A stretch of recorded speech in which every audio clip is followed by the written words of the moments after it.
सारे हैं, आज तो हमारे पास बहुत सारे हैं।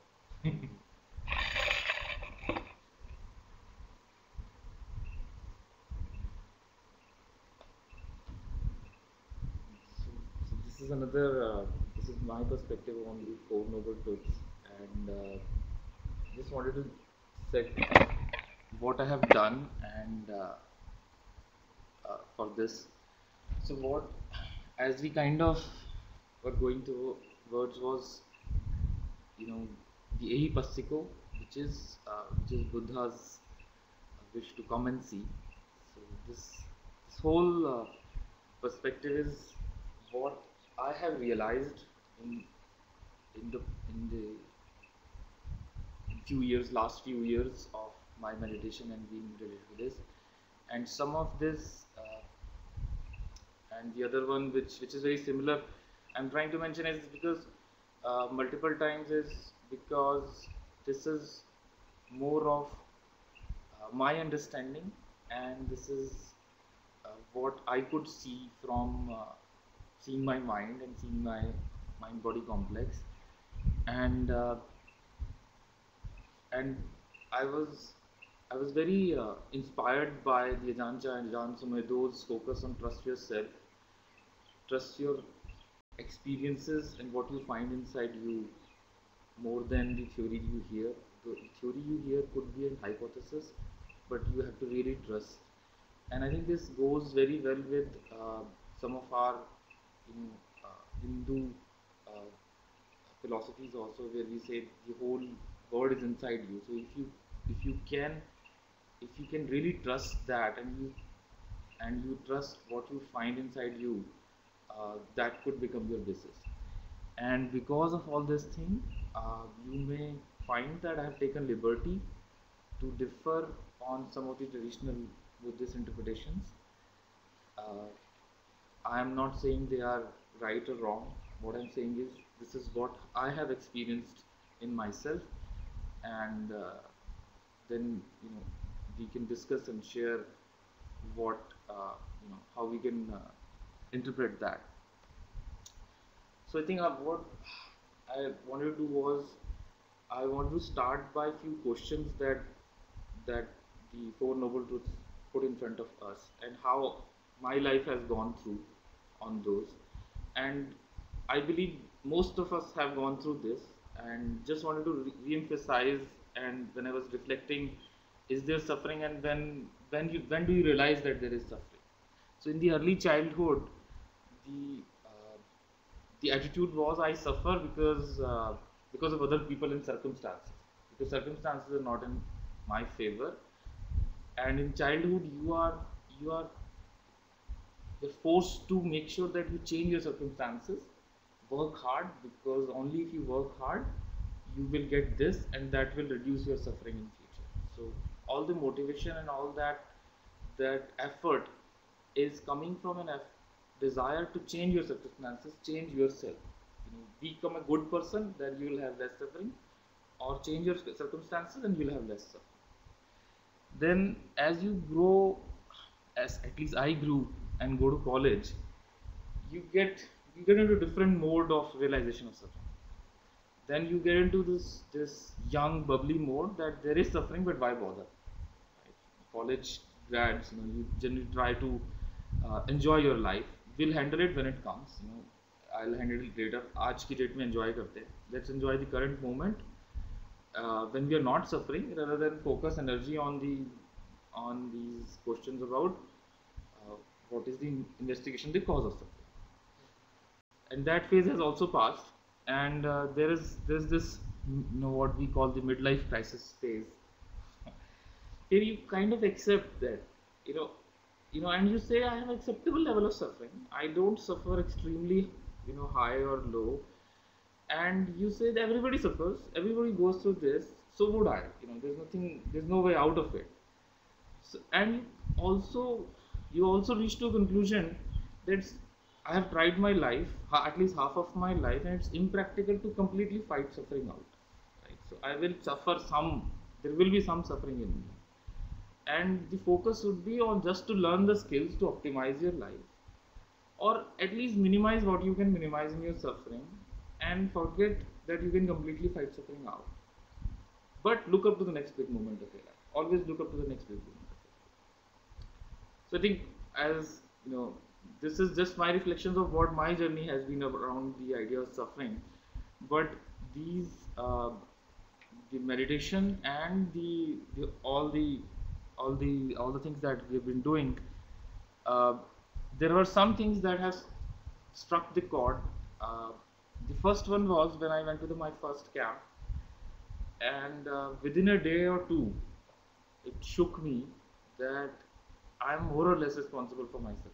I said more or less because it does not get into your bones. You get theoretically, but you still have this doubt. नहीं नहीं कुछ तो कर सकता हूँ मैं अपनी suffering का, but I can see my mind is playing me, and most of it is in my mind. You know, I have been really trying out, and that was the big moment that struck me that I'm more or less responsible and I can do something about it. And the next 2 hours when we came for the first few sessions with Professor Dhar, and I think in one of the sessions he said that if you believe you can optimize your life out of suffering, please go ahead and try it out. And that really struck me, because I could see that I have been trying it out all my life and I've been not being successful. So there's no point in trying to optimize life even further, because if you reflect on it, you will find the answer is no. You cannot optimize your life out of suffering. The other thing that I think Professor mentioned was, life is a school. You will be posted to challenges and lessons based on your grade. So if you believe you can optimize your life out of suffering, you will be posed with certain kind of challenges. When you believe that you have different level of thinking, then you will be shown by the life the way, and you will, based on your grade, you will get those opportunities for explorations. So I think those few moments actually, helped me to reflect more, and I have, sorry, I didn't follow the last one. So I think this was when uh, this was about, if you believe that you can optimize your life out of suffering, then life will keep on giving you the challenges till you realize that you cannot. If I'm quoting you, sir, your thought on that correctly. So it will make you realize. Once it makes you realize, then it will make you realize the next thing. But if you ignore it completely, then you will keep on getting those challenges, and you keep on trying it out. I think it's not as if it's making you realize, it is the truth. It is so the you truth. will realize. Right. So then, as I said, all of these are my reflections on the Four Noble Truths. So now I come to the finally what my reflections have reached to on the question of, is there suffering? I think I kind of, when I realized that there is suffering around, I tried to divide that into different categories of suffering. There are undisputed and grand suffering. I think Buddha mentions in his discourses a lot. And if you ask someone, a layman, I think all of them will agree that these are undisputed. Undisputedly, these are the suffering. Birth and death is suffering. Old age is suffering. Nobody can say that old age is not suffering. Grief, loss of a loved one is suffering. So these are undisputed, and these are grand, big sufferings. But the next category is the grey category, where people say that these are worldly things. These are debatable whether they are suffering or not, and these are optimizable also. So you can optimize these things. Now, sickness is something where people have this notion that you can take care of your health and reduce your sickness. If sickness is suffering, I can optimize my sickness. Career and wealth is all around. We spend our whole life trying to optimize our career, trying to optimize our wealth, and it's very debatable whether these are suffering or not. Anger, we have discussed anger multiple times, and people realize that it is suffering, but also have, you know you can have the fact that it is okay to have anger, or you can end up into saying that I'm trying to work on my anger. Social, I think, everyday life we spend time with our families and friends, and if I look at it, uh, every day, moment to moment, we have problems, we are tense at home, we have arguments with spouse, children, how to raise the children. We have been looking around for all those questions and all the mundane stuff that we have. So this is in the gray area. But I think the most important and the what I call the unnoticed, the background unsatisfactoriness. This, I think, was very beautifully described, and Professor Dar mentioned in one of the sessions as lack by David Lloyd. I think that is the focus that I want to put here, because that is what I have reflected is the most important one, and it's the cause and the root of everything else. So we have this notion that the present moment lacks something, right? It is There is a gap between what currently is in the present moment and what should be, you know, and that gap is the sense of lack, the sense of inadequacy of the present moment, and you always feel the present moment is inferior to an imaginary you in future, that I should be this, I should do that, or imaginary circumstances in future we say काश ये circumstances ऐसे हो जाते, right? So the difference between what you are now and an imaginary you in future, and the difference between what your circumstances now and an imaginary circumstances future, I think that is what I call lack. And I will be actually using this word and this context a lot in the rest of the presentation, because I believe that is the root of the suffering from my reflections. Another big root of suffering, which I think I have reflected and come to realize, especially after joining from the last 1 year, is the suffering of being righteousness, or ego embellishments related to meditation and the spiritual path, and thoughts like I should not have been angry. You can see there is, if you reflect, you can see there's a lack.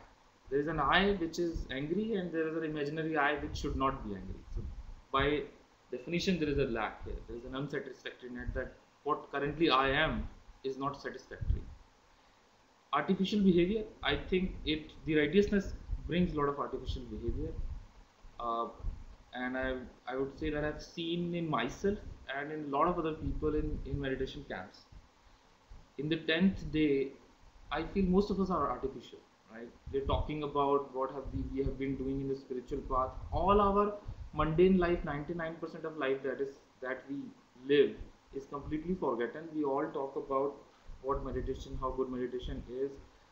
We try to behave like a senior student because of the category you are considered to be in, and you become pretentious because you try to live a life that you want to live.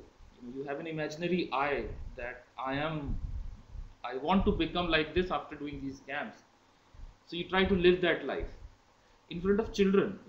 This is what we were discussing last time, that we want to behave in front of children what we want them to be, or you want to behave in front of children like, let's not do this, let me not say this in front of children, because I believe my image in them is very different. So let me live that life, because currently there is a lack. I am not that person, and I want to be somebody else.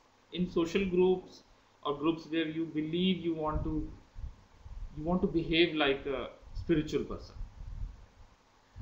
and this righteousness also comes in I should sit for X courses. When you're sitting in the meditation, my mind should not wander. It means currently mind is wandering, but it should not. So there's a lack, that present moment is not sufficient. Previous ones and these ones also.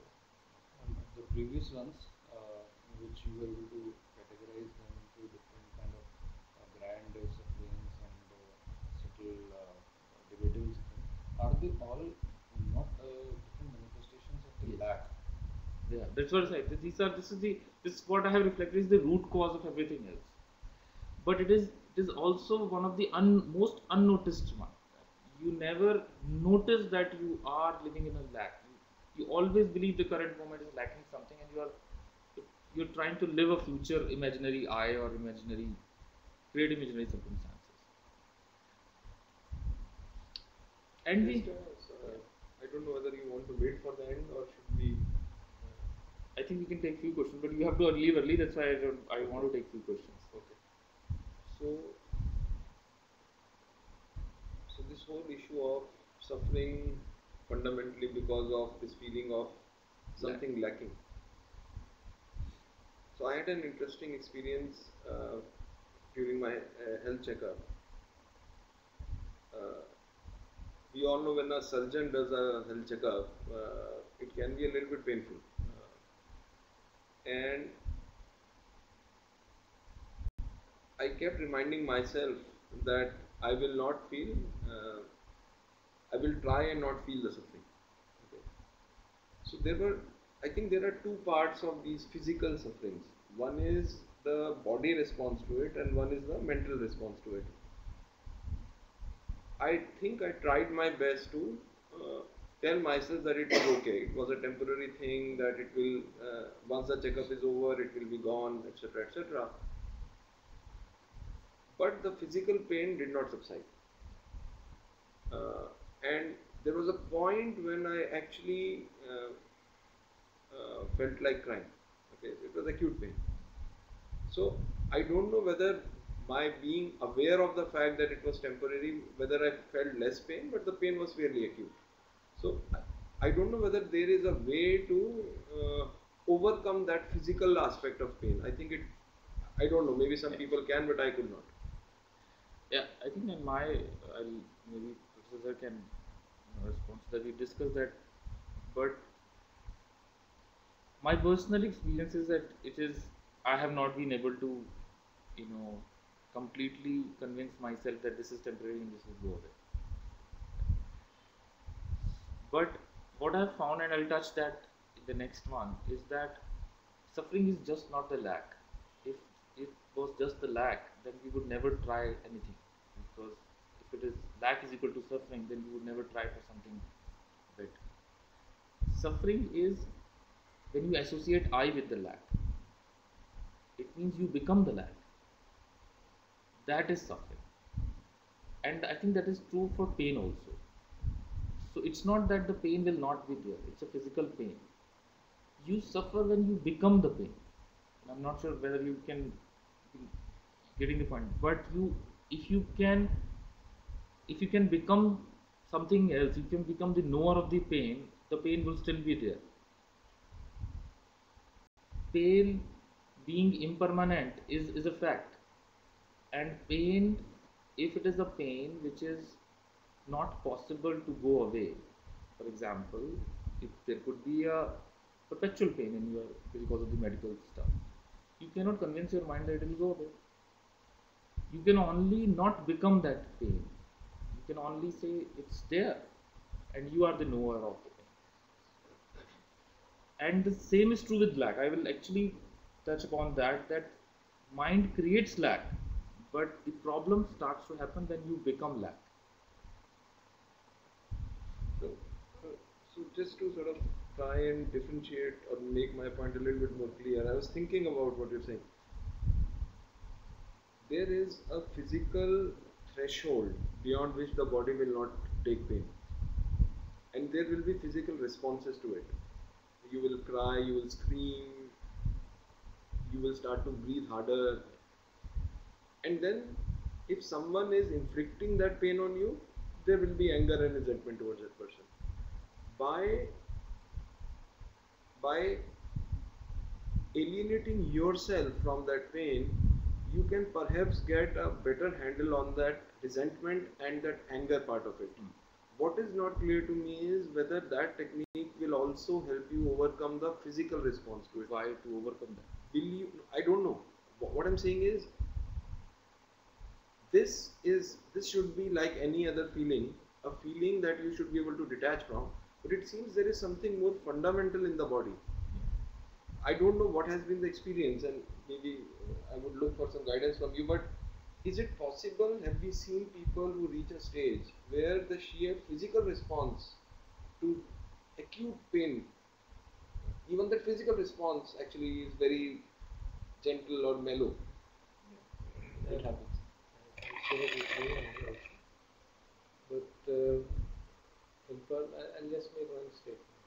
Impermanence does not mean that the pain will reduce. It can increase also. That also is impermanence. Isn't it? Yeah. So it is basically because of our expectation that it should reduce that we try to posit it in that way. So I remember in the initial phases of my meditation, I used to have a lot of pain in the body. And I persisted and it went off. But it was basically because of pain arising because of meditation.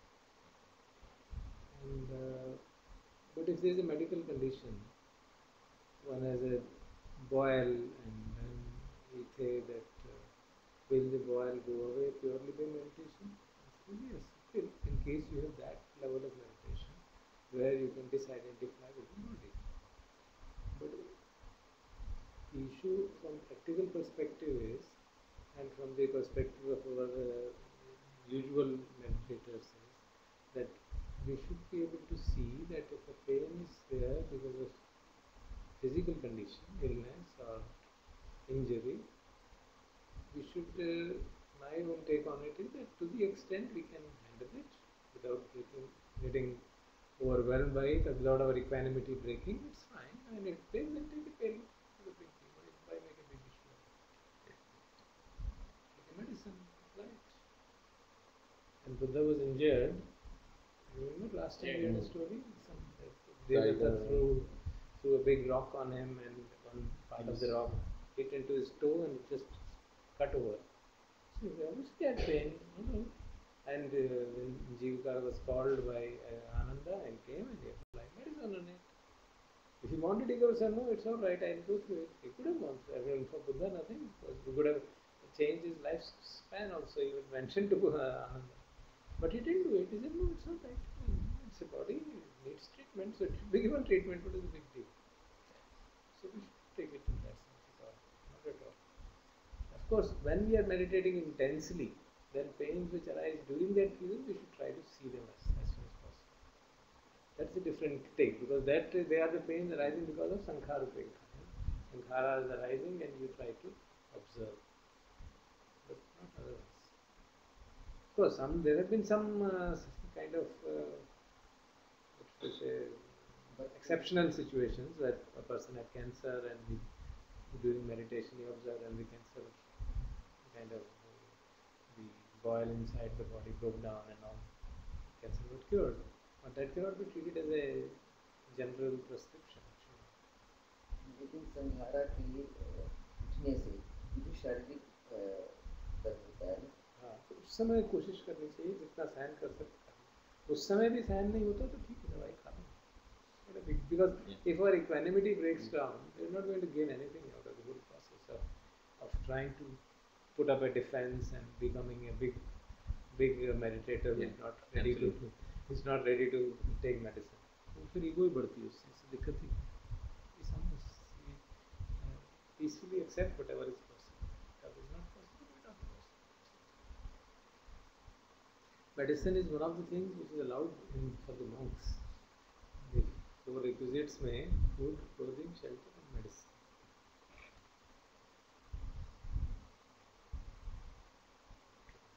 So, and I think one thing I also reflected was that if there is, this is interesting, if there is nothing lacking, we actually create one.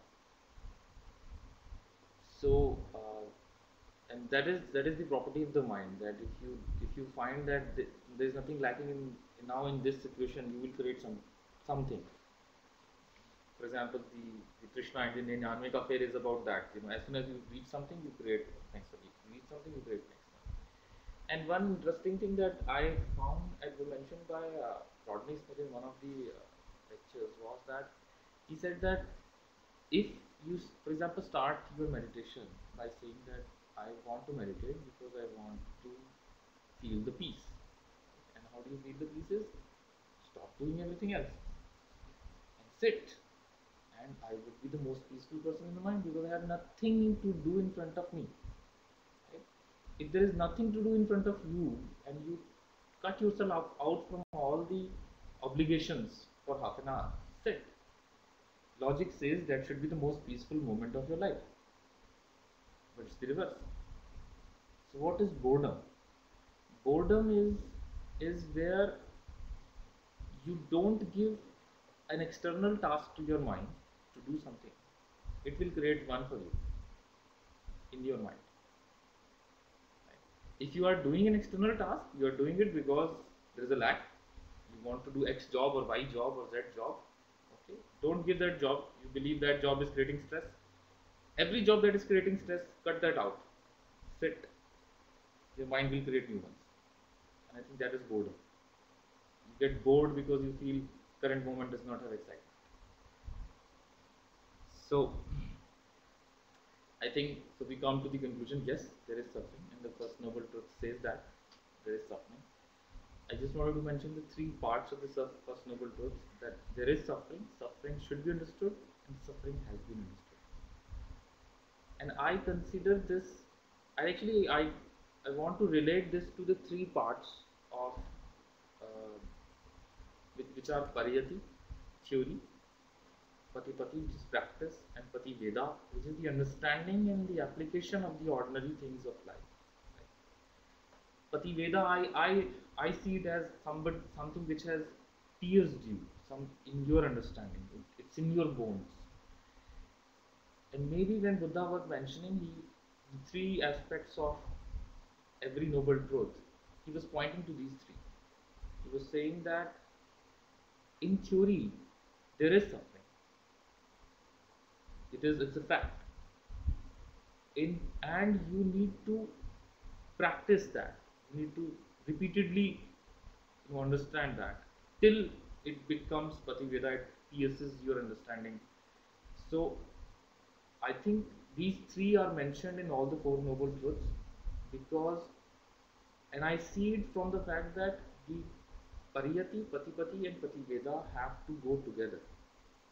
I think neither the practice nor the theory can go alone, and I think we've understood that from these last year's sessions a lot, and that is the only thing that will lead to Prativeda, and it actually leads to more theory because as soon as you understand something, you get inspired to understand more, and then you can get inspired to repeatedly try it in your life, and then you go into this circle, and these three forms of mentioning the truth is there in all four, and I will not I'll just mention that these three are applicable to all the four. You would call the third one internalization. Right. It is actually Theory, practice, internalization. right.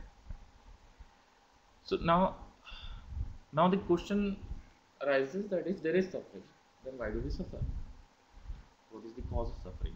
And again, I'll go through the journey of my understanding of the cause of suffering. I think बचपन में सिखाया गया है God gives happiness to good people and suffering to bad people. That's how we teach morality to children. अच्छे काम करोगे तुम्हारे साथ अच्छा होगा, बुरे काम करोगे तो बुरा होगा. But we also apply that this happens mostly, not always, because otherwise you cannot explain to the children, and this is about early childhood, कि आपने अच्छा काम किया आपके साथ बुरा क्यों हुआ. So that's why this is the early understanding of childhood understanding of what is the cause of suffering. And there is another concept that we use in our day-to-day life is that God tests. परीक्षा लेता है आपकी, जब भी आपके circumstances खराब होते हैं, आप बुरे नहीं हो मगर आपकी परीक्षा ली जा रही है और you have to go through it, and but the cause there was भगवान ने आपको एक परीक्षा दी है, इसीलिए that is the cause of suffering. One cause is that अगर आप बुरे हो तो आपके साथ बुरा होगा. The second cause is जब आपको कुछ समझ में नहीं आ रहा तब ये होगा कि आपकी परीक्षा ली जा रही है. And the another one was your accumulated karma decide the chance occurrences.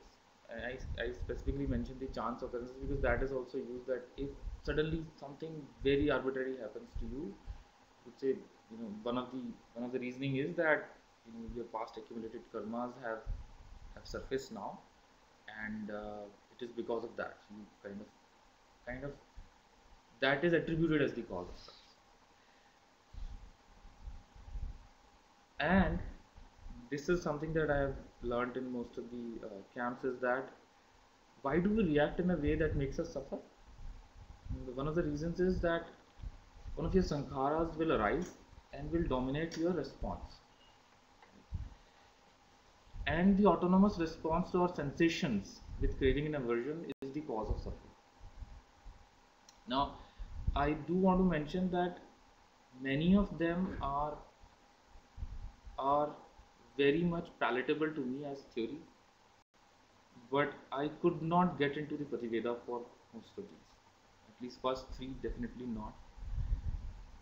And for the sankharas and the craving and aversion, I can see that if you generate bad things, you are adding impurities to your mind to make your response bad later on.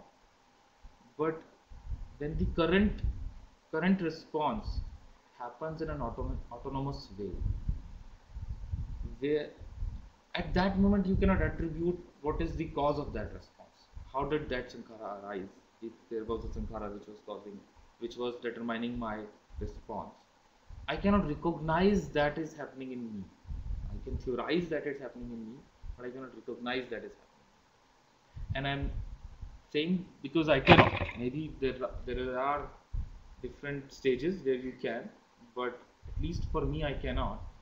So for me these still remain at the pariyati level. But what I have been able to recognize in me is the next one.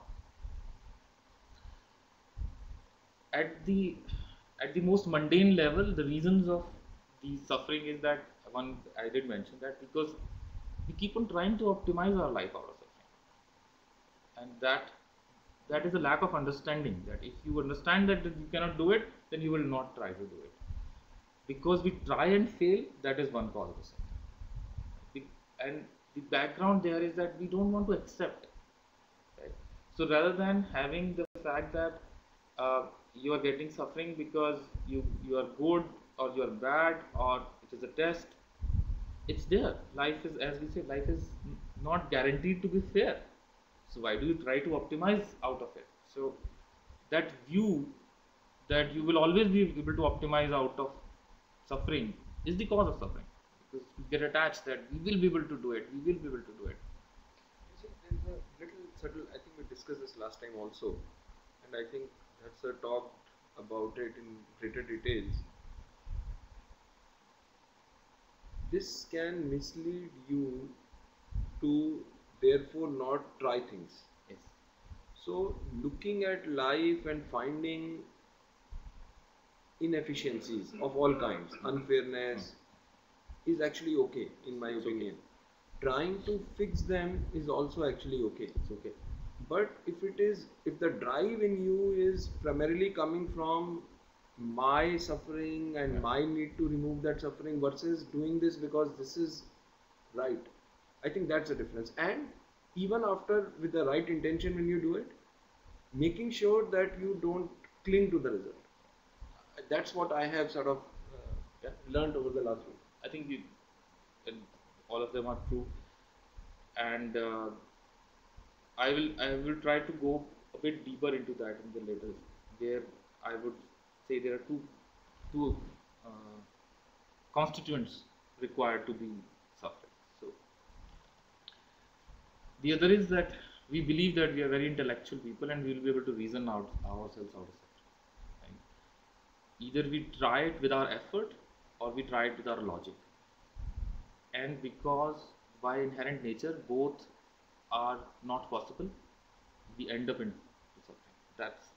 That's at the worldly mundane level that I've able to at least recognize and realize. This is one related to the spiritual life. Trying to wait or create a more conducive environment or circumstances for mindfulness than the current moment. You always, whenever you realize that you are suffering, you always get this feeling कि यार मैं ना regular नहीं बैठ रहा हूँ. अगर वो सर्कमस्टेंसेस मेरे अच्छे हो जाएंगे तो मेरी सफरिंग रिमूव हो जाएगी। या मैं रेगुलर कैंप नहीं जा पा रहा हूँ इसलिए सफ़र कर रहा हूँ, बिकॉज मुझे पता है सफरिंग क्या रास्ता क्या है, बट मैं वो नहीं कर पा रहा, because I am always trying to wait or create an environment there where I believe I will be mindful, then missing the current moment where I can be mindful, right? And this is a realization which has come very late, extremely late in my spiritual endeavor, and it had completely changed me. I have heard about it, read it from Krishnamurti and so many other people. It's difficult to internalize that, and that has been a big reflection. Now another thing, and I spent a lot of time on these because I have gone through many of these, is in the spiritual quest I have spent disproportionate energies in reducing my defilements, which is the process of purification, right? Now spending the effort that I'll make full effort to get rid of my defilement. Now if we look at it from my definition that I created lack, by definition this is lack, because I'm lacking something. I have all the defilements and I will get rid of them. I'll get to X camps or Y settings to get rid of my defilements, which is ingrained in us from the all the stuff. I'll make all the psychological strategies, strong willpower. नहीं बैठ पा रहा हूँ तो आज तो बैठना ही है. I will fight with my wife, but I'll sit down for one hour, because that seems to be the way out of suffering, and having a pleasant conversation with wife is is not right. I am acceptable to take that suffering because I want to sit. That will take me out of suffering, right? And so that is a complete sense of lack. That there is something that I want to reach somewhere. Right? When I get certain sensations, I'm making progress. Goenkaji mentioned this multiple times, but it doesn't go away. It has not gone away from me, my mind at all, because there is a progress there. There is a lack. You are here, you want to reach there. There is an imaginary you that has been created. You are here and you want to make effort to reach there. In the last one, I am already doomed because I've done 5 camps. I still get more or less the similar sensations that I used to get earlier. So that is suffering, complete suffering, because I should have been somewhere where a 5 camp meditator should be, and I'm not there. So that is again a full sense of lack. And as I said, I have spent disproportionate energies in making sure that I work towards removing my defilements, which has created disproportionate amount of lack in me, to say that I am very far away from, or the path has become too far, and the lack has broadened, or an artificial lack has been created, to be precise. So the second noble truth says, why do we suffer? Tanha is the origin of suffering. And I think what I was calling lack is more or less tanha. And there are 3 kinds of tanhas mentioned in the second noble truth: Kam tanha, Bhav tanha, and Vibhav tanha. Kam tanha is the tanha for the physical tanha. You desire to eat something, you desire to, it's sensational senses tanha. You smell ki, taste ki, and all that. Bhav tanha is to become something. It is again what I believe is a manifestation of lack, that you mentally want to become something. And Vibhav tanha is you mentally want to remove something else, which is again a way of saying that I want to become better than what I am. This should go away and the new one does not have this, or this should come. And both are 2 coins of the lack. And again, the 2 aspects, the truth has been penetrated by abandoning the origin of suffering, and has been penetrated. So I'll focus on the abandoning part next one. So on focusing on more reflections on why do we suffer, what is the cause of suffering. The cause of suffering is associating I-ness to the lack. You always have a sense of I believe, at least my reflection says, that sense of I does not go away, whether it is true or not, but there is always one. But when I reflected, I found that there's a lack created by the mind, which can manifest as a craving or defilement. And there is a temporary and artificial I, that gets associated with. So you become the lack. You actually become the lack. You actually become the inadequacy that is there in your mind. And I have also found that it is temporary and artificial, because if you if you become aware, it goes away, and it is artificial because when you find inside you, it is artificial. So what exactly is meant by associating I with lack? You become so entrenched in it that it's difficult to separate yourself out of it. What does it mean by I have become the lack? It's very difficult to explain what associating I-ness, I become the lack, is that you can only recognize inside you, right? You cannot maybe explain much in the words. So at least what I can explain in the words, which could be pointing to what is there, is when you see inside what is the sense of I-ness, you see that I-ness moving. You either become the pain, you become a thought, and you suddenly get reminded, and then you are an awareness. Thought was something else, right? So last moment when you were thought, you were thought. There was, you actually had an I-ness in that thought. You never thought that it was not you thinking. And I will take this example later on also, is for example dream. In the dream, you associate I-ness in the dream.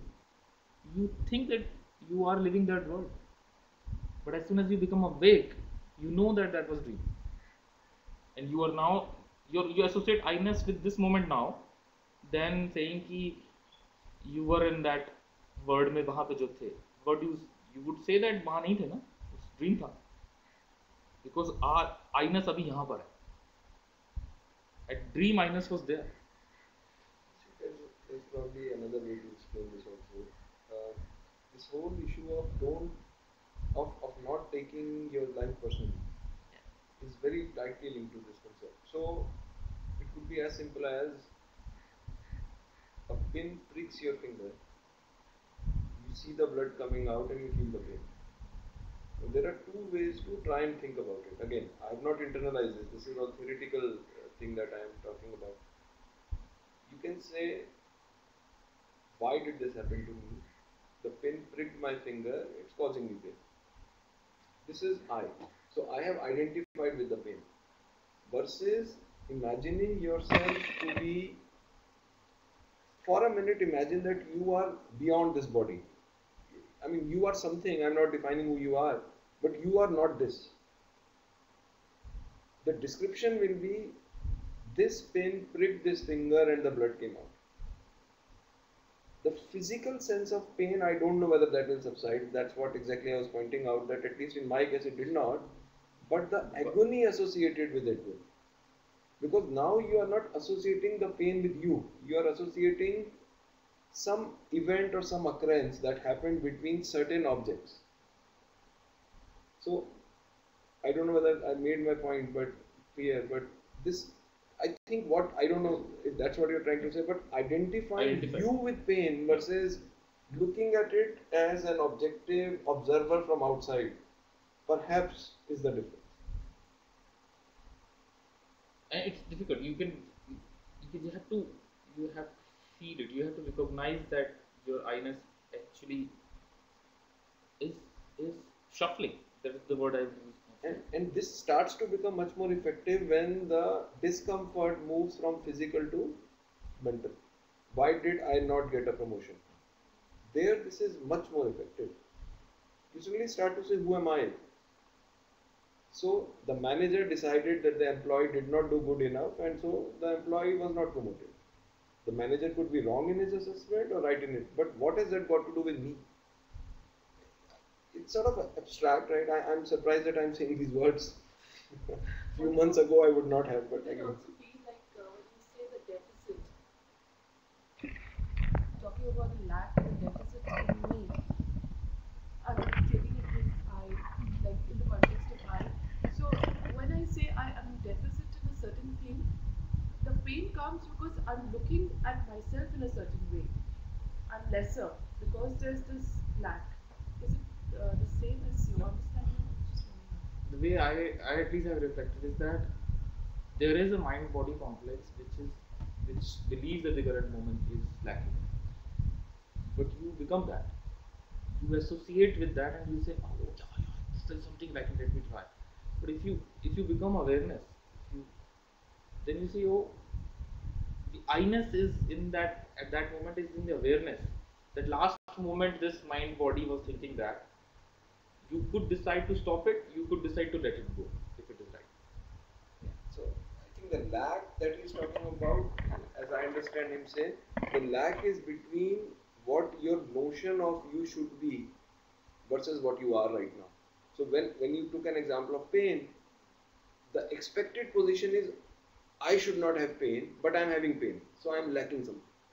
That's the lack he's talking. There's a difference between my expectation is I should feel well, there should not be pain, but there is pain, so I'm lacking something. I'm lacking that feeling of peace.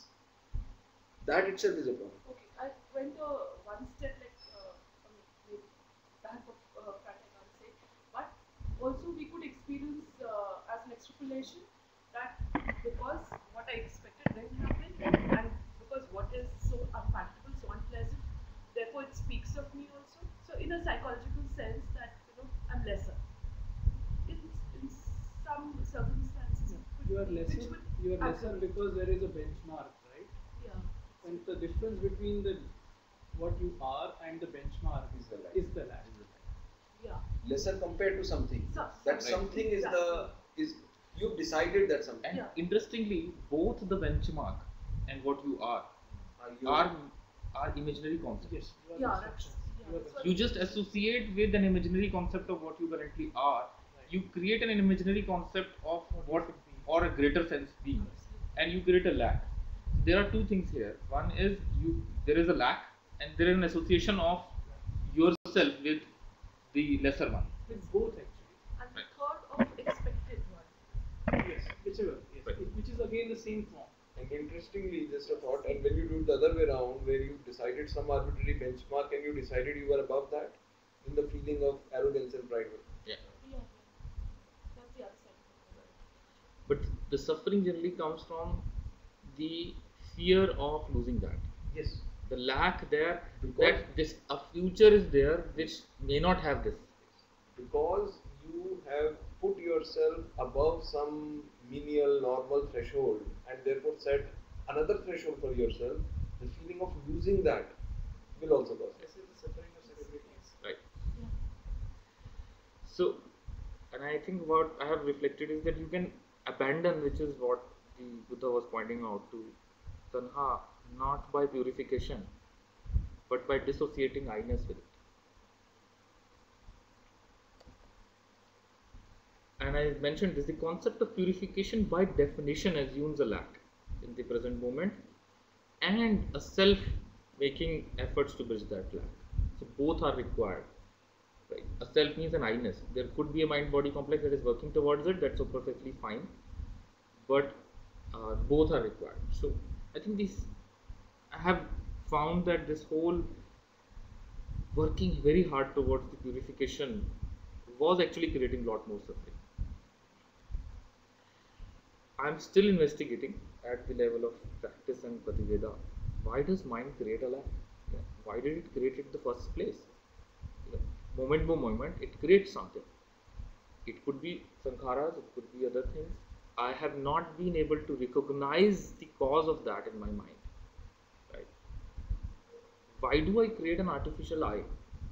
What causes the creation of an artificial I and an association with that? And we discussed it multiple times. I think I have some theories, but I have not been able to see it in me. Do you think that part of it is also which is coming to my mind right now is that we sometimes say that it is we have associated ourselves with the I. I am associated with the lack. You become And, that actually. You become that lack, and suddenly we realize Right. an awareness. And you become awareness And you at that. become detached. No, you become at the that, awareness. At that moment, you become the knower. Right. What happens that kicks this switch? That's an open question. To me, that's an open question. Because I'll- that is the root cause, and but at the same time saying that I will practice being better at the root cause also is a cause of suffering, because then you're trying to So the root cause get better is at association, not the dissociation. You're saying that reminder is the root cause? no, the reminder, yes, the reminder, getting better at the reminder so that you are more and more aware and not be associated with the root lack cure. is the root cure. Not but the root cause. but practicing getting better at that root cure would I'll touch also upon be that. a lead to suffering. Clinging So to that, that's what he's saying. I'll touch upon that because there the time concept will come, and I'll I mention think that. I'll just say that is what is called mindfulness. Right. The clue which gives you that what you are trying, a reminder which you get is called sati. That is one of the main functions of sati. Memory, reminding. So that's why they say practice of sati from day-to-day point of view. More is just to remember it. ये करना चाहिए. I should be aware. That's all. If I remember it, then so the practice is needed only to do this. No? Why do we need to practice when you want to ride a bike? Because it's an art. So one has to learn that art of being mindful. Because the tendency of the mind to get lost in the world is very heavy.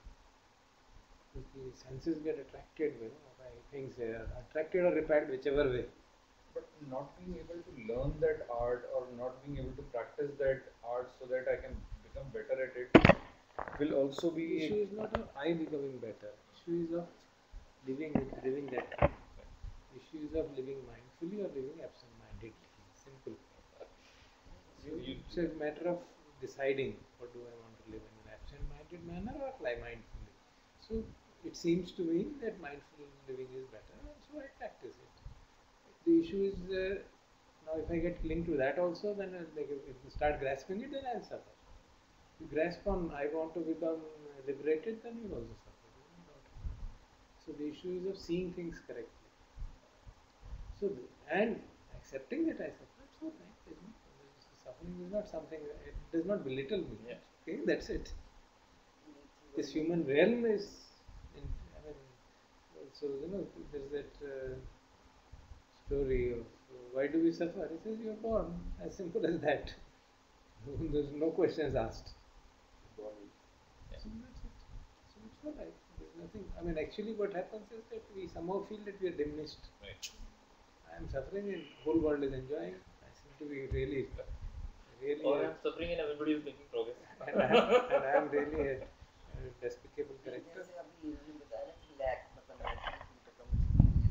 Lack lack आप सोचते ही क्यों lack आप काम करते चलो ना जो आया आता है ना मन में आ ही जाता है ना। भाव आता रहता है कि मुझे ये चाहिए, ऐसा होना चाहिए, ऐसा हो जाता है, ऐसा मुझे करना चाहिए था, मैंने ऐसा नहीं किया, मुझे ऐसा चाहिए।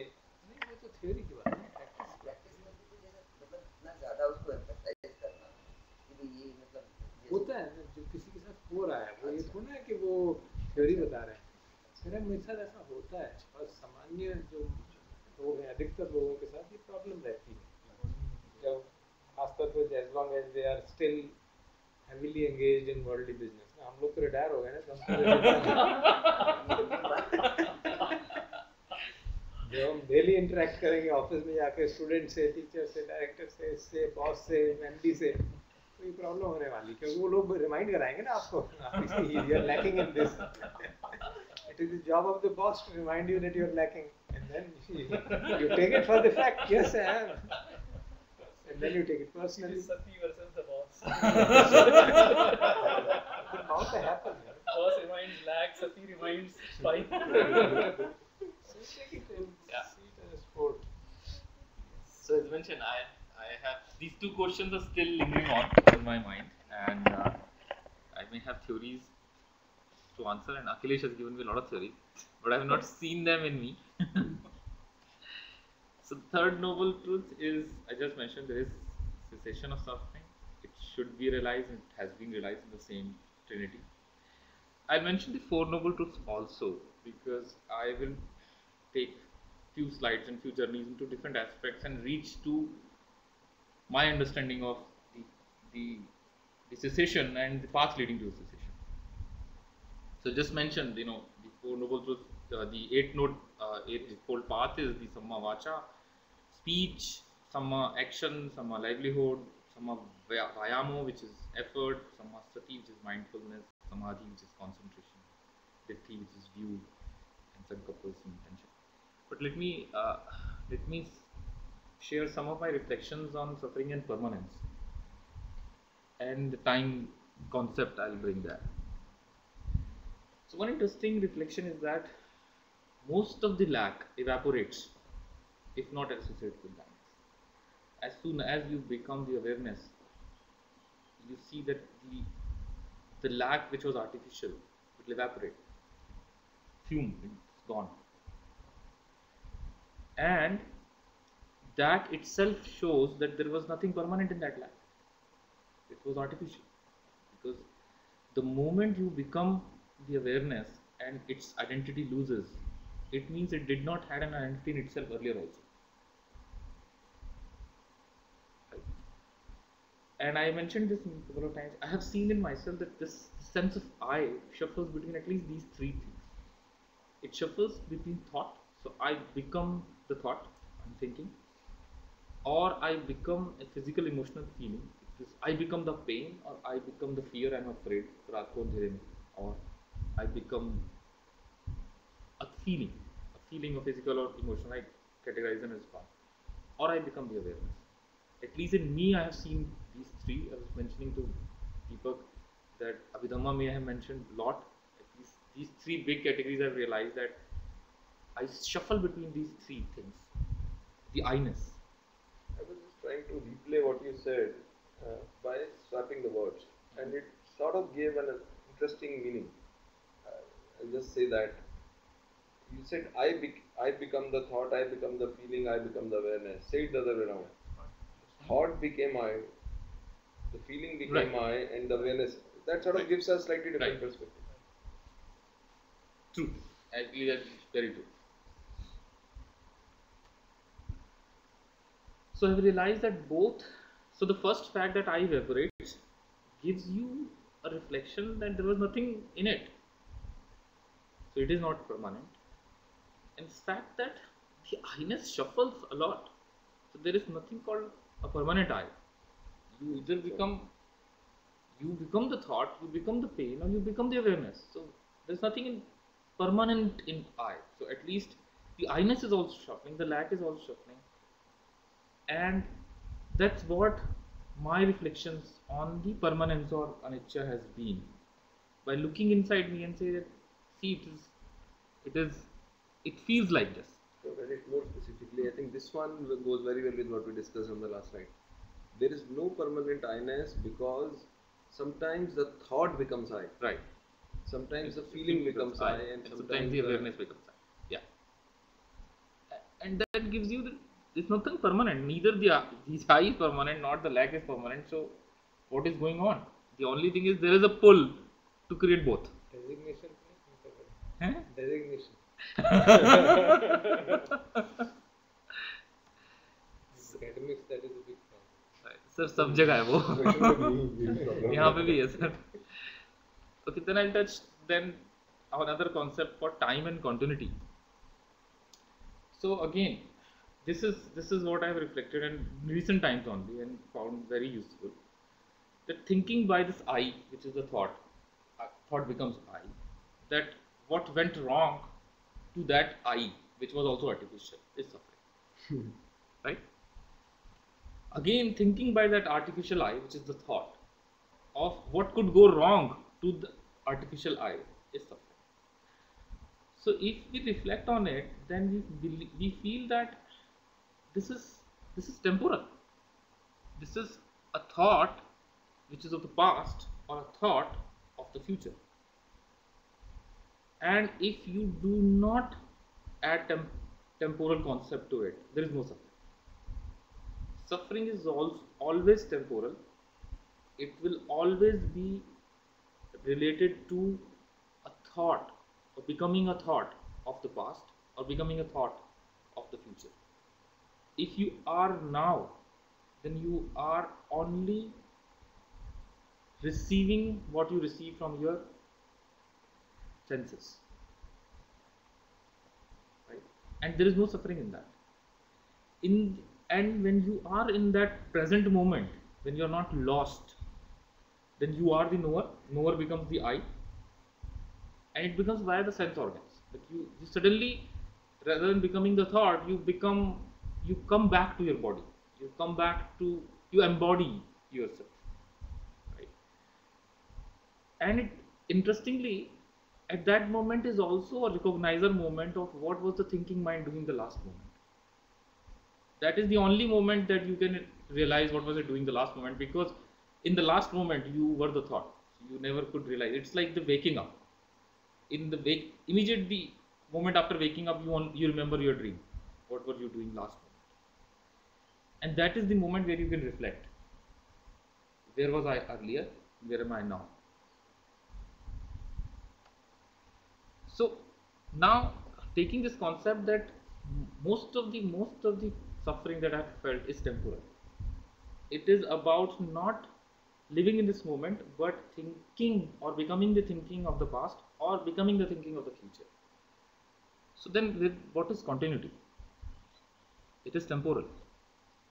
You can be either aware of the present moment or lost in temporal thought. Either these two. You just use these two words, right? Just back. You can either be aware or you can be lost. There are only two possibilities. And I just wanted to mention, where are you lost actually does not matter. It's like choosing between two dreams. It does not matter whether in the dream you killed somebody or somebody killed you, or what kind of imaginary you created. It does not matter as soon as you are in now. Right? So if you see that we create imaginary eyes, that I should be that, or there's a lack. Just one thing here. You said it does not matter that you're lost wherever you are. Wherever you're lost. In the present moment it does not matter.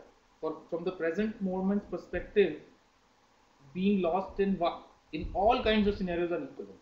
Okay, for the sake of the awareness, that is. But I could have a tendency or a pattern which keeps repeating. I know, like, I have a particular craving for this particular thing. That's the reason I keep getting lost. So, I mean, would you also include that in awareness? In that Or present, just no. pure awareness? The thought that you had been getting lost in X pattern is a thought, and the fact that you should not get lost in that particular pattern because you don't like it is a thought. In the present moment, there is no thought. Until you bring this thought in the present moment, and as soon as you bring this thought in the present moment, actually you're lost in this thought rather than that. Okay, so you're creating. But for the, again, for the purpose of improvement or whatever, like, I wouldn't like to That's use a the word getting improvement. It's okay. You don't have to worry about wanting to improve. That's okay. So I'll touch upon that. That's- So, but just the pause that you took when you said improvement. If you realize this, then that's it, right? And you can say it theoretically. That's what he's saying. If there is a present movement, then all this pattern and all this identification, Proves the right? No. Sort of. No, it's As soon as you think about the pattern, you are not in the present moment. You're thinking about the pattern. thinking about the I. You're thinking about what the I lacks, and sort of all of this is the creation. I'm of the saying mind. neither you are lost, nor you are thinking about where you were lost. You are in the present. So here is a That's a different realm then. No. It's as simple as being aware. It's as simple as it's extremely simple. You can be only in two modes. You can be either lost or you are aware. so here's sort of one As soon as you analogy. remind yourself that you are lost, that is the moment that you are aware. And it's simple. It happens millions of times of the day.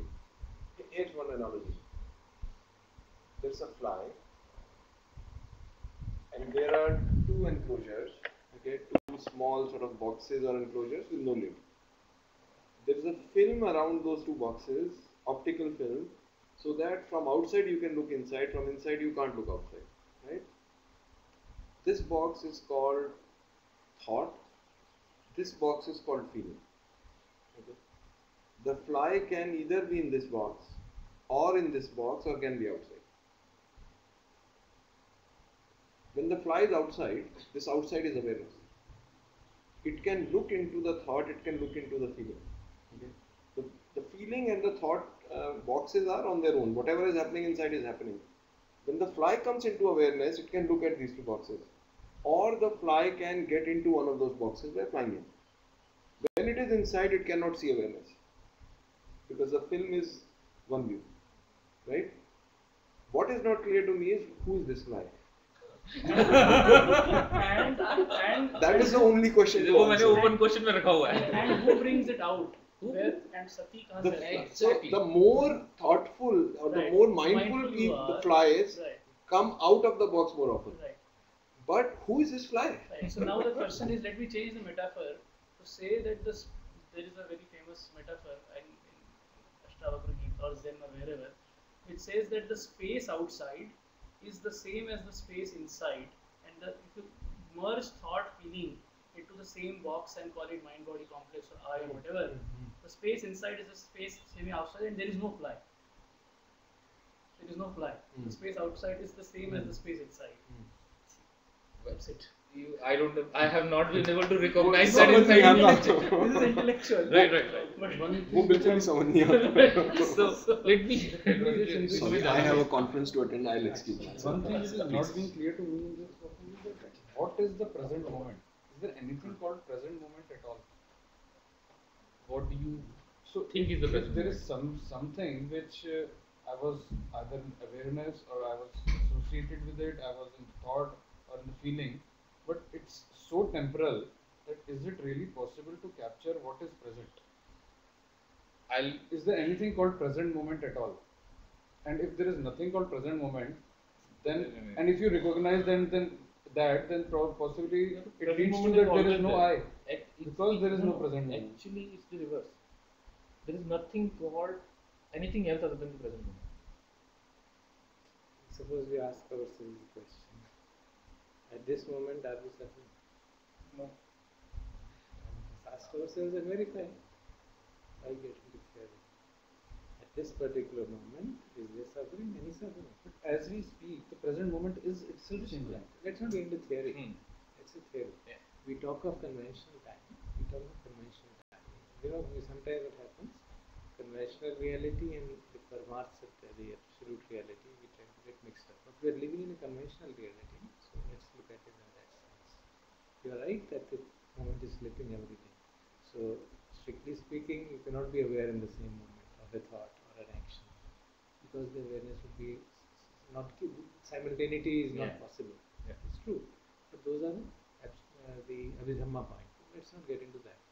The simple thing from the perspective of Four Noble Truths is, as we found what he's pointing out, that if we really look deeply at this moment, is there any suffering? There's no suffering. It's fine. And how does suffering arise? It's a concept. I suddenly remember, कुछ भी nothing, anything, not only that.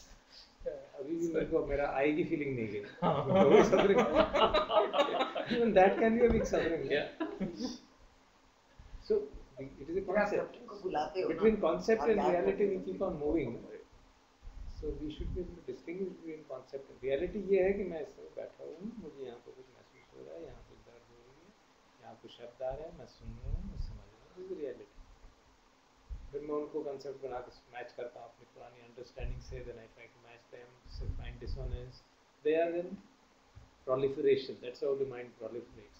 प्रपंच जो बनता रहता है उस तरह से. So if you look at this statement as a matter of fact, you find that this is true. In the present moment, there is no suffering. It is only, at the worst, there can be a challenge. There can be a challenge. Tea is not prepared. It's a challenge. That's it. Or it could be that I caught in a traffic jam. It's a challenge. Or I have not got promoted. It's a challenge. That's right. I make it suffering then. And I convert that challenge into a suffering. Oh, because my boss is not behaving well, or I am not behaving well, or this is not happening. And then I build up the whole world. And so the whole samsara gets woven on that. Present moment is always Present moment is as it is. And every moment is only present moment. There's nothing like past and future. They are all concepts. Past is a concept, future is a concept.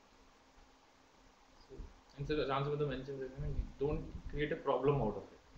Create a problem out of no, biggest every funny concept. thing I have noticed is, I have noticed in myself, in meditation and elsewhere, that what we are doing is sometimes we want to make the past better than what it was. I should have done this, then it would have been, then it is not. It's a funny thing to do really. ऐसा सोचते ही है ना सभी कि सोचते हैं। ये मैंने क्या ऐसा होगा? किया, अगर ऐसा नहीं करता तो ऐसा करता, मुझे ऐसा करना चाहिए था, इसको उसने मुझे ऐसा कहा, मैंने जवाब नहीं दिया, मुझे जवाब देना चाहिए था. So I want to make the past better than what it was. So to reflect like this, it sounds funny, just laughing at it. लेकिन आप करते हैं हद ही हो गई. सब So, करते हैं. so it's so when I started looking at it like that, I started smiling and it just fall flat. Yeah, क्या होगा? This is the way mind is working. ठीक है. लेकिन उसके बाद भी प्रेजेंट में जरूरी नहीं है आपकी किसी उस तरह के होने पर भी आप प्रेजेंट में भी वैसे ही करोगे ऐसा It has to be done. That's the meaning of practice. It will happen again. Yeah. Then you do it again. It happen again, and slowly it will fall off. Some things are completely fallen off. वो ख्याल ही नहीं आती है. That's why they just get erased from the memory because they've dissolved them or they didn't produce a strong impression. Memory में वो चीज़ें रह जाती हैं जिनका संस्कार बनता है, स्ट्रॉन्ग इंप्रेशन बन जाता है, और पॉजिटिव और नेगेटिव, अच्छा है बुरा जो भी हो. And then if you till such time as we don't resolve them, we'll be having enough opportunities of further journey in the samsara. Yes, please. So I think I was mentioning on the time concept, and so it's as I said, there can be two possibilities. You can be present or you could be lost.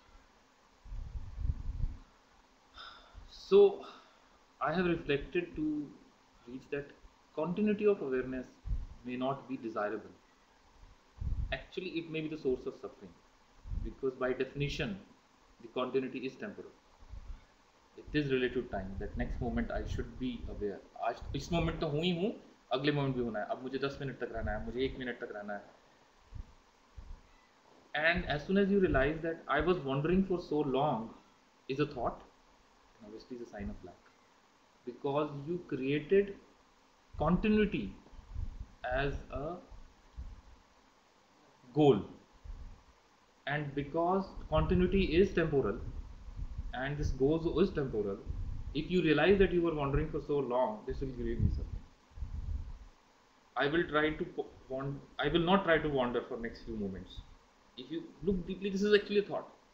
It means that when you are thinking that I will try not to wander for next moments, you were lost. You were thinking these thoughts. Right? So this whole concept of sitting in a meditation and making an effort to have a continuous awareness is something that I've reflected, and I've found that it is not desirable. It may be actually the source of some of the suffering that I was having. So where does it end? Like sir said that we try to live mindfully or not. At that level, you have to keep some goal. That okay, that is That goal discussion is very. I just want to say that I think this what he is saying is his experience of where he is. That's it. That's what I wanted to say. So because I mean when we I think what Yeah, then let him complete, then we can have discussion. Unless the question is very important or some clarification, because these statements can be very in isolation grossly misunderstood. Continuity of awareness may not be desirable, can be very grossly misunderstood. Or there should not be any goal, that also can be grossly misunderstood, because one has to see. It cannot be a totally goalless also. So one has to see, there is a big paradox there. You have to have a goal but not grasp. So the issue is not of goal, the issue is not of desire. There is no problem in desire, is a characteristic of this human realm. The issue is of grasping of it. You should not grasp it. Becoming that I-ness. You should not grasp it. Because in some sense, a desire for liberation is also a desire. Why are you taking the trouble of coming here all the morning at 6 o'clock and getting? You must have got up at 6 o'clock and draw your own gum all the way. That's a desire. Suffering, you're suffering. Because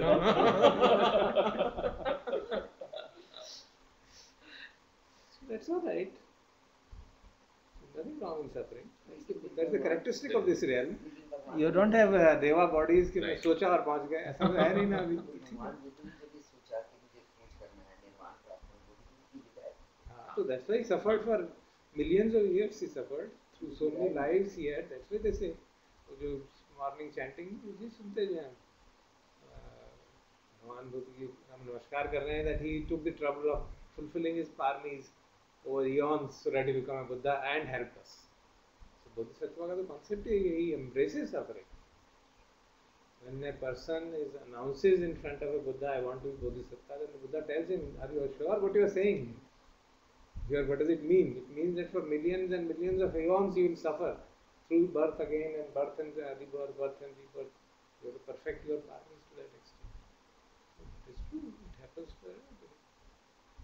So one has to see it in the proper perspective. So this desire, for example, is desire for liberation is the first. So we have to distinguish between wholesome and unwholesome desires, and give up unwholesome, take up wholesome, and then eventually stop grasping it. So everything has to go in a sequence. You have to move in that sequence. Otherwise, this can lead you to Rajesh, you'll be in trouble. You'll be in deep trouble. Somebody asked Buddha, how did you cross the river of... Yeah, there's a discourse, yeah. He says neither by pushing forward nor by remaining at the same place. Not pushing forward may mean desire, remaining at the same place means no desire. My question was all about how to define where the boundary is, like whether it is I'm getting associated with the desire or whether the desire is there. That one has to find out. Desire is a basic characteristic of human realm and it is bound to arise. But we should have that ability to observe it and see it from what it is. Thought which is a result. If it is wholesome, okay, you can make a resolve. But yes, I will try and work on it. If it is unwholesome, you say namaste. Even in eight paths, there is Samma Sankappa. Right intention. Not only that, one of the Iddhipada, the strengths, the first one is Chanda. Chanda means actually desire. It is an Iddhipada, it is a strength. Chanda Iddhipada, Virya Iddhipada, Vimansa Iddhipada, Samadhi Iddhipada. These are the four Iddhipadas, four strengths of practice, four pillars of practice. Chanda Iddhipada means desire, selection. Desire that I want to become liberated. And you use that for, that promotes virya, that gives you effort, energy. If you don't have that, why would you put an effort? You will not put any effort. So these things should be seen in their proper perspective. Very important. Otherwise, we can draw wrong conclusions. These are Rajesh's words, not Buddha's words. Yes, and obviously these are, as I said, these are my reflections, and we need to correct upon them. Yeah. We all correct upon them. We need to see, because the words, words have very great power. So just as Raman pointed out, I become the thought or thought becomes the I. right. Just that makes a lot of difference. Yeah. So those things are crucial. So that's why the importance of selecting the proper word. So what we should read is the intention of Rajesh. yeah.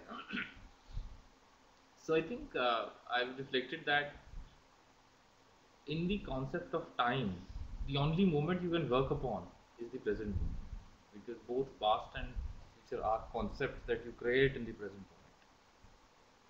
So I have concluded, not at least I have reflected, that it is as soon as you start to work towards your defilements to become a better person in future, first better person in future is the concept that you are trying to refine in your mind now. So you're working on a concept and trying to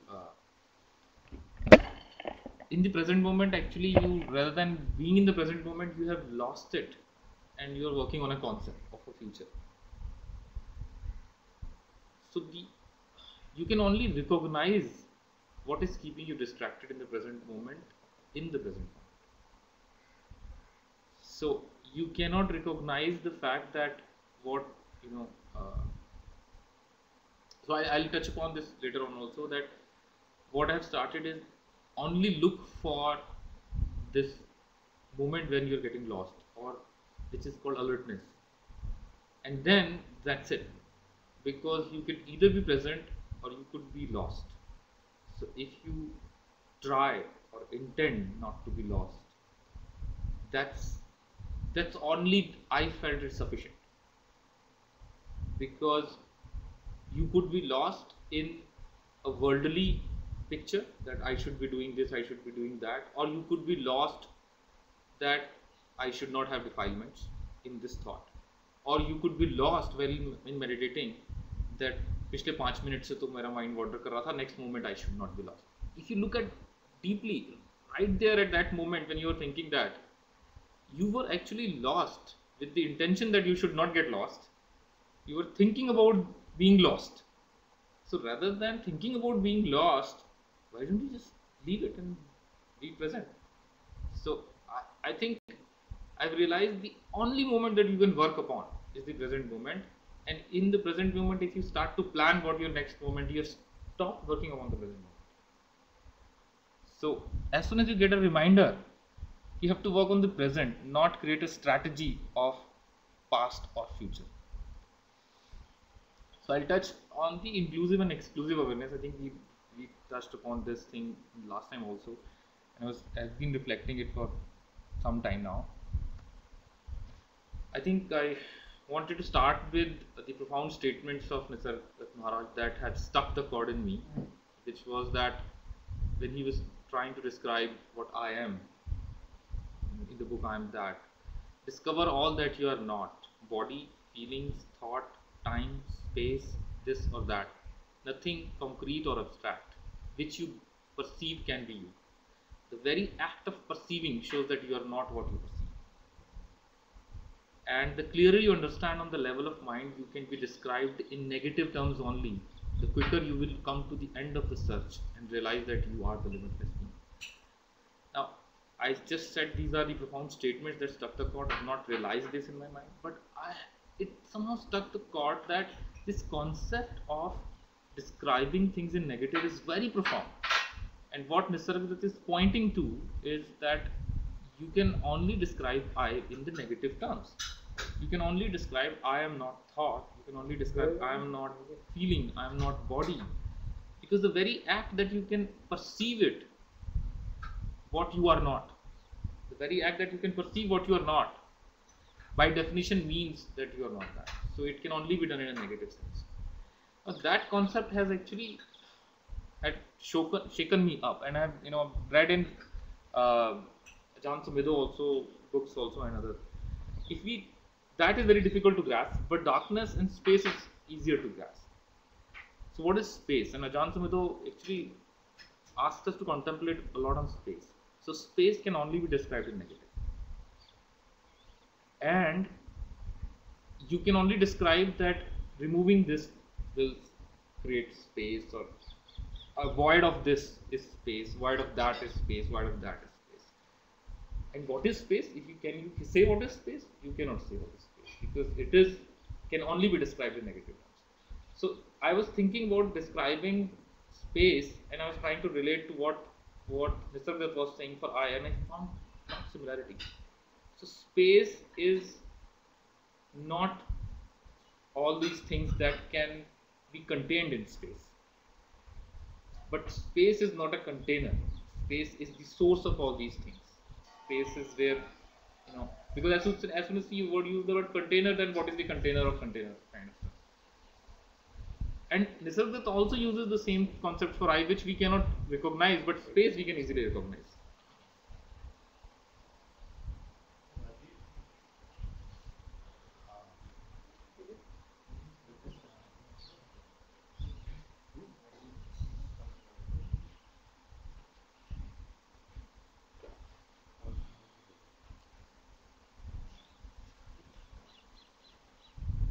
So that has actually motivated me to reflect on this things that can only be described in negative. Darkness is another one. You cannot describe darkness by any description, you can only describe as the void of the light, not having this, not having that. Not. Nisargadatta was pointing out about the I not being this, not being that. And when I was reflecting on that and was reflecting on attention and awareness, I came to some reflections, and I think, as mentioned, all these are inclusive in nature than exclusive. So I want to use those words because space is inclusive. It includes everything. Because as soon as you have an exclusive definition, it could be an object. So everything else is not the object. It's an exclusivity. This is object and so space is always inclusive. You cannot say space is this. The space is everything that is there in those dimensions. Similarly, so this is inclusive and that is exclusive. So I wanted to use those words because I'll use them in awareness also. So what is inclusive and exclusive awareness? I have reflected that awareness can only be described in negative terms. Because as soon as you say you are aware of that, then so let me do this. So exclusive attention is a function of concentration, and inclusive attention is a function of awareness. So when you say I want to bring my attention to breath, you also are saying that I don't want to bring my attention to anything else. So you are excluding something out of your attention. So an attention to something, I believe, is the function of concentration, and attention on nothing but still an attention, which includes everything that you can be attentive about, is awareness. That's what I believe. And I found that suddenly the whole thing got connected. The all dots got connected, and found the real awareness that Ajahn Sumedho has been pointing about is this. He says the point that includes. Be good, become aware, welcome everything. The point that includes. All were trying to point to this. Maybe I was not getting it. And I have also came to reflect upon this fact that you cannot make an effort to be aware with this definition of awareness. Because you can only make an effort to concentrate. You can only make an effort not to be lost. Or you can only make an intention not to be lost. Because as soon as you are not lost, you are awareness. But as soon as you say that you are not lost, but you are aware of the breath, then this is exclusivity. It means kind of being lost. Because it is not inclusive. It is an effort that you are putting to exclude something out. You can only try that you are there, you have arrived in you. That's it. And you are not lost. So, and the next statement is, we all know awareness should be non-judgmental. Therefore, by definition, it should be inclusive. Because as soon as you use the words that please be aware of the breath, it is judgmental. It means don't be aware of anything else other than the breath. It is judgmental. So anything which is non-judgmental has to be inclusive, because then you are not making a judgment on whether having this is good, having breath in your attention is good, and not having breath in your attention is not good. It is a judgment in its definition. I have tried. I have put a lot of theory on me that this is a way, but I have not found. I found at least this stuck the chord in me, that the awareness and attention is different, and you can collect your mind and its intention on something, and that is an exclusive attention. But when we were saying, sir, that you can be aware of the breath and know that you are aware of the breath, the second level of sati. I wanted to rephrase that. Bring attention to the breath, and this knowing that you are bringing this attention is awareness, is sati. And this knowing does not need this knowing can know anything in the world. This knowing can know what is happening in the current moment. You could be acting on a task, or you could be acting on a spiritual task of bringing your attention to breath. Both are tasks. But this awareness that knows that you are doing that task is awareness. And what happens is that we get lost in the task of bringing our mind, collecting our mind together and bringing it on the breath. It definitely has a lot of concentration benefits, calming benefits. But maybe I have reflected that because I have focused less on the real awareness, the second level sati, that we're not, at least I'm not getting all the benefits that one should be getting or whatever is, but this has struck the chord with me. So then the Eight Noble Path is there. So if we're talking of a temporal, non-temporal thing, talking of a present moment, then that is a pathless land. And Krishnamurti clearly said that truth is a pathless land. It's only there in the present moment. Can there be a path to the pathless land? That's a question. So some things that I've recognized, I should not have used the word truth, but some things that I've recognized in myself. And this was from Rodney Smith's interaction with Nisargadatta Maharaj. You cannot cultivate awareness or awakening. You abide in it, because it's already there. There are things which are distracting you from that. So if you go into this negative terms, identify everything that is making you distracted from the current moment, and it's there. You cannot look for it, you cannot search it, you can only look for what is making you lost, what is distracting you. The only time to meditate is now. The only one to benefit is your present self. The only path starts and ends in the present moment. Now all these are some things that I've been able to reflect, especially in the recent times, and a lot in the last 1 year when we started to come here and we started to read a lot of pointers that Professor Dha has been pointing out. But the reality, I'm lost most of the time in my day-to-day time, and I'm not in the present moment. This is also a truth that I've realized and recognized in myself. So the first two are also truth. I've started to believe them in very firmly. But the third is also as truth as the first two.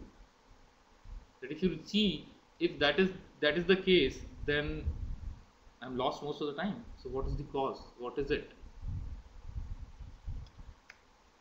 There's something that keeps me away from the present. I don't know what that something is. And as I reflected, the only thing that I can do is make an intention at the present moment not to be distracted, not to be lost. But there is something that keeps me away from that, keeps me lost until I get a reminder. And I have also realized that the repeated intentions, and I'm not using the word effort here, repeated intentions to be in the present reduces that power of something, which keeps you lost the whole day. So I have come to the conclusion that the present moment and inclusive awareness in the present moment is the key, but making a repeated intentions in the mind to be present, because I don't know, those intentions go back at the back of mind, and when you are lost, it reminds you. You cannot recognize it, because as soon as you can recognize it, you become that. But it comes from somewhere, and that somewhere gets empowered when you keep on making those intentions to be present.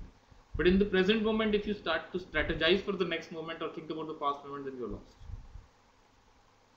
And I have started to feel that is it. You can do nothing else other than make an intention not to be lost. That is inclusive intention.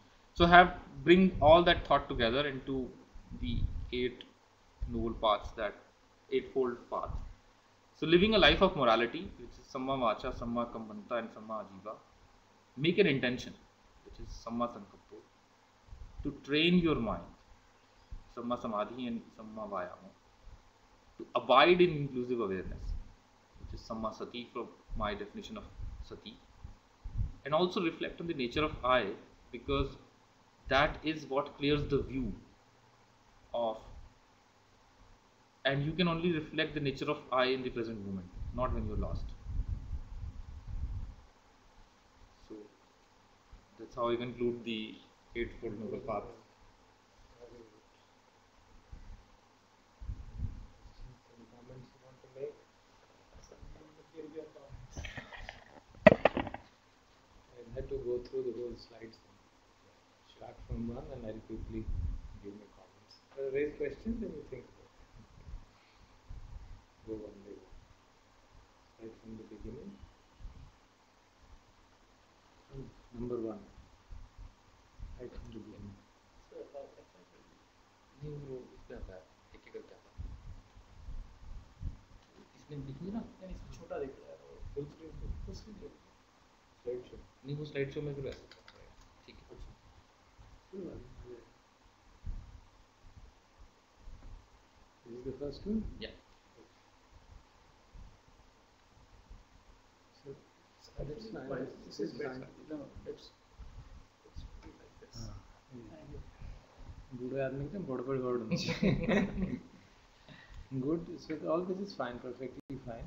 You said you taken liberty to differ on some of the traditional Buddhist interpretation. Right. Can you tell me where have you differed? Sir, there are different traditions. It's okay. For example, Goenkaji's tradition where the continuity of meditation is so important, and But is there any tradition which says continuity is not important? Did you say that? Continuity of awareness is not important in your opinion? I have at least found that continuity of awareness becomes a goal, Okay. and that keeps you from the present moment. You keep on attaching to that goal, then that keeps you. If you become obsessed with it, then Right. obviously it will be a problem. But if you have no goal, then why should you bother then? So the only goal that I have come that to realize is to be in the present in the form of not being lost. To Yeah, arrive that in is it. what is meant by awareness. Yeah. That is what is meant by being aware. But that is inclusive. In Goenkaji's tradition, they say the continuity of awareness of breath. That's all right. That is a part of it. Right. Continuity of awareness of breath is a concentration exercise. That is very clear. Or continuity of awareness of sensation. Yeah. That is how you can be aware of the body. Right. So you can be aware of the whole body cosmos. Whatever is impinging on your body-mind complex, you can be aware of it. But since it is difficult for a novice to practice it, that's why Right. I said that tradition should be seen as suitable as a mass production system. And for a novice, for a person who is coming there, if you tell him be aware of everything, he will get lost. Okay. So obviously he has to start from there. So the interpretation, of course, if you see, so there's not really much difference you said about this. Of course, we're saying the particular tradition, that's true. You read Mahayana, it is almost like Vedanta, there's no difference, Advaita.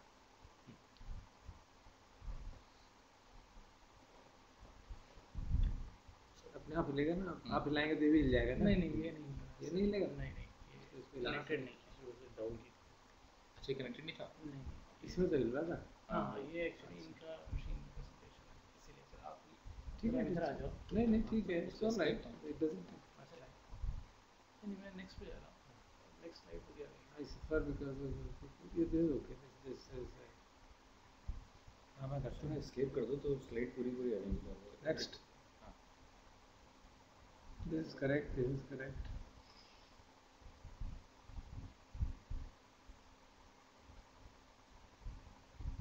See, this issue of being posed challenges based on your grade, I don't know whether you use these words, but anyway, the issue is that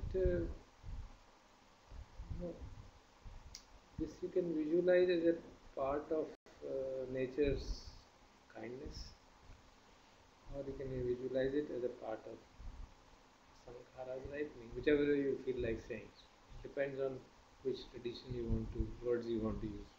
Basically, the issue is that we are presented with situations which help us to become more mature. Yeah, as a very simple words to put that situation. And this has been poetically interpreted and all that. That, well, just as you go to a school, if you fail, you have to repeat the class. Yeah. Exactly the same thing happens with life. We are presented with a situation, we don't handle it properly and make bigger sankhara out of it, then you will be presented with that situation again and again and again. That's how the habit patterns get strengthened. So if you become aware कि ये मेरा obsession है, ये habit pattern बार बार आ रही है, या ये परिस्थिति मेरे जीवन में बार बार आ रही है, then one should be conscious. अच्छा, कोई what is this situation wanting to teach me which I have not learned? So if you take that position, whole life becomes transformed. That situation will lose its meaning in terms of suffering. It will become an educative exercise, and then you become transformed in that process. So you can visualize it as a kindness of the nature, or Ishwar ko hamare pe dayalu hai, compassion, whatever way you want to put it. So that is the real point which is being made. And it is in Abhidhamma they say, and actually Abhidhamma they say that whatever you see is a vipaka vyag chitta. So what you see, what you hear, what you think, what you smell in the life, they go to that extent, is actually vipaka chittas of various kinds, which means they are the result of your past karmas. Now what you do is actually what is going to create karma. Otherwise it won't be karma. It is only a result. What you see is all right. Now if you see something and create aversion or craving, then you create further karma. Then it becomes more and more strength. So that's how they don't talk about these in this poetic way, they put it in a rather terse manner. So it's effectively the same thing. This is all fine. This issue of lack is quite crucial, I say, actually, because of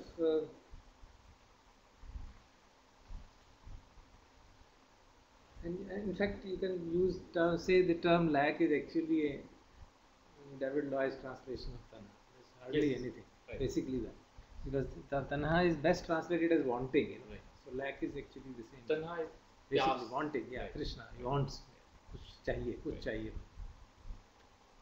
So both craving and aversion come within that. So that is his way of putting it.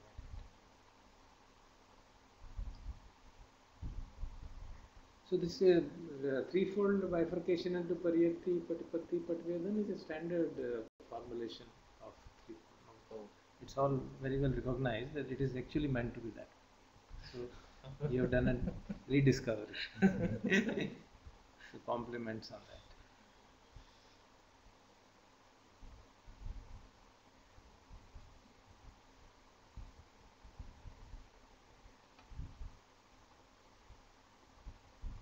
So why do we react in a way that makes you said about this autonomous response? It is actually a hard fact. There is no doubt about it, because we have a. Why is it happening? Because the human realm is such. I think I have mentioned it more than once. Human realm is such that when we are born, in the complete veil of ignorance, we are born with just a lump of flesh and bones and some consciousness in it. No idea what to do, how to survive. So the human child is extremely vulnerable. The only way the human child can survive is by craving and aversion. Is by reacting to aversion with crying and reacting to pleasant situations by smiling.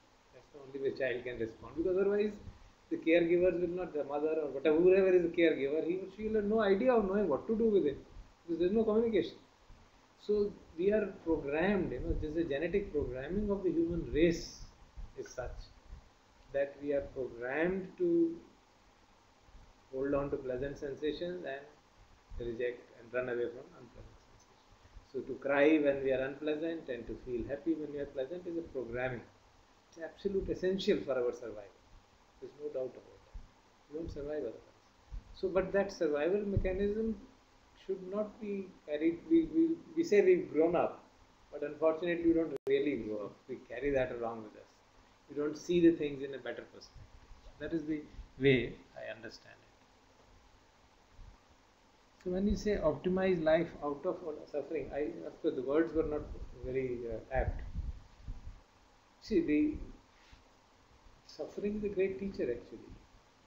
The very fact that we are spending time, you are coming here, is because we want to get out of that. There is no doubt. So we are trying to optimize life from that perspective.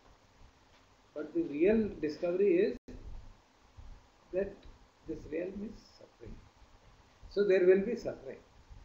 And as is nicely put by this person, the opposite of suffering is not happiness. That is the mistake which normally happens. We think when suffering khatam ho jayegi, then we'll be happy. That's not true. The opposite of suffering is peacefulness, calm abiding. Calm abiding meaning, you realize that there is no real happiness in this world. Then you are happy, really happy. Well, then you search for happiness is stopped. Because most of the time you are searching for happiness and we suffer. Right? Because in this realm, there is no way that you can be perfectly happy for all times to come. A small child, you tend to think, ये मिल जाए तो बस अब तो सब खुश हो जाएगा. ऐसा होता नहीं. So, what you are trying to say probably is that there is no escape from suffering in this world. And acceptance of that fact is actually way out of suffering. These first two are maybe just a word, but that's what I was saying. This you cannot have a belief that you will make all your problems solve. Because there is no problem actually. The realm is such that you will get old and you will fall ill and you will be deceived. There will be cheating. There will be deception. This is part of unfairness. This is part of it. It's like that story of a soldier going to Yancha. मैं इतना devout Buddhist हूँ और मैं गोली लगी. What did you expect will happen there? वार में जाओ तो गोली लगेगी. So you are born here, you are bound to happen. You are born here, so you suffer. That's all right. No, I am so innocent. If you were innocent, you would not have been born. You would have been free. You would have been completely liberated. So one has to see, accept it at a deep level. This real. Once we really accept that, then there are unpleasant, pleasant situations. There is no suffering. In the sense of mental anguish which it comes out of, because you understand कि ऐसा होता ही है. लोग ईमानदार भी होंगे, बेईमान भी होंगे. लोग हमको चीट भी करेंगे, नहीं भी चीट करेंगे. अभी तो जैसे कितनी बेईमानी हो रही है, हमारे तो बहुत ज़्यादा. हाँ, तो कोशिश तो हम करेंगे कि हम बेईमानी न करें. मतलब होनी चाहिए, बेईमानी होती है कोई बात नहीं, तो हुई. संसार में ऐसा होने ही वाला है.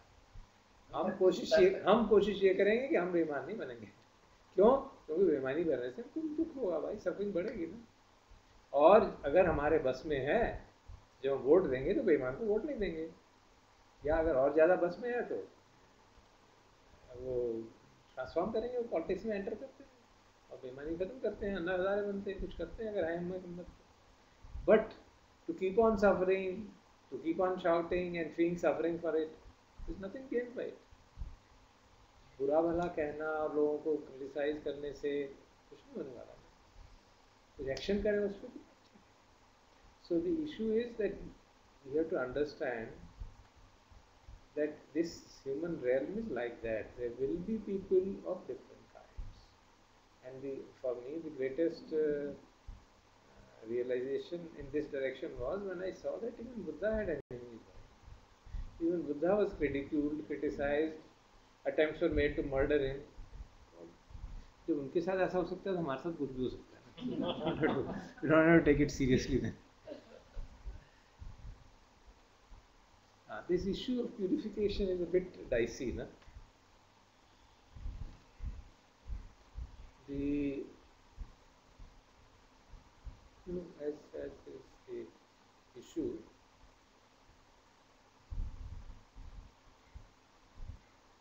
in the tradition of Venkaji, a lot of emphasis is given to purification, and I think I can see that it is a reaction to this statement is a reaction to that. So this statement is also coming from realization from Jan Sumedho's. Yeah, that also is a reaction to Right. that. That also is those. If you read that book, personally, उसमें mention किया हुआ, in fact, not by name but by detail, Right. that people practice these kind of things with this objective only. Now, if you see it very dispassionately, there are two dimensions of Buddha's teachings, or in fact, you can easily see any. You have to operate at a conventional level, and operation should be in conformity with the absolute truth. It should not go against it. So when it goes against it, then conventional level will also fall flat. But since the absolute truth is so distinct from conventional truth, उसको harmonize करना बड़ा मुश्किल हो जाता है. तो जैसा समझ में आता है बात, मतलब इनको मैंने अजान सुमेध को भी काफ़ी गहराई से समझा और अपने ट्रेडिशन को भी समझाई. तो मुझे लगता है कि दोनों का अपना महत्व है. And fortunately in this book also some such comment was made.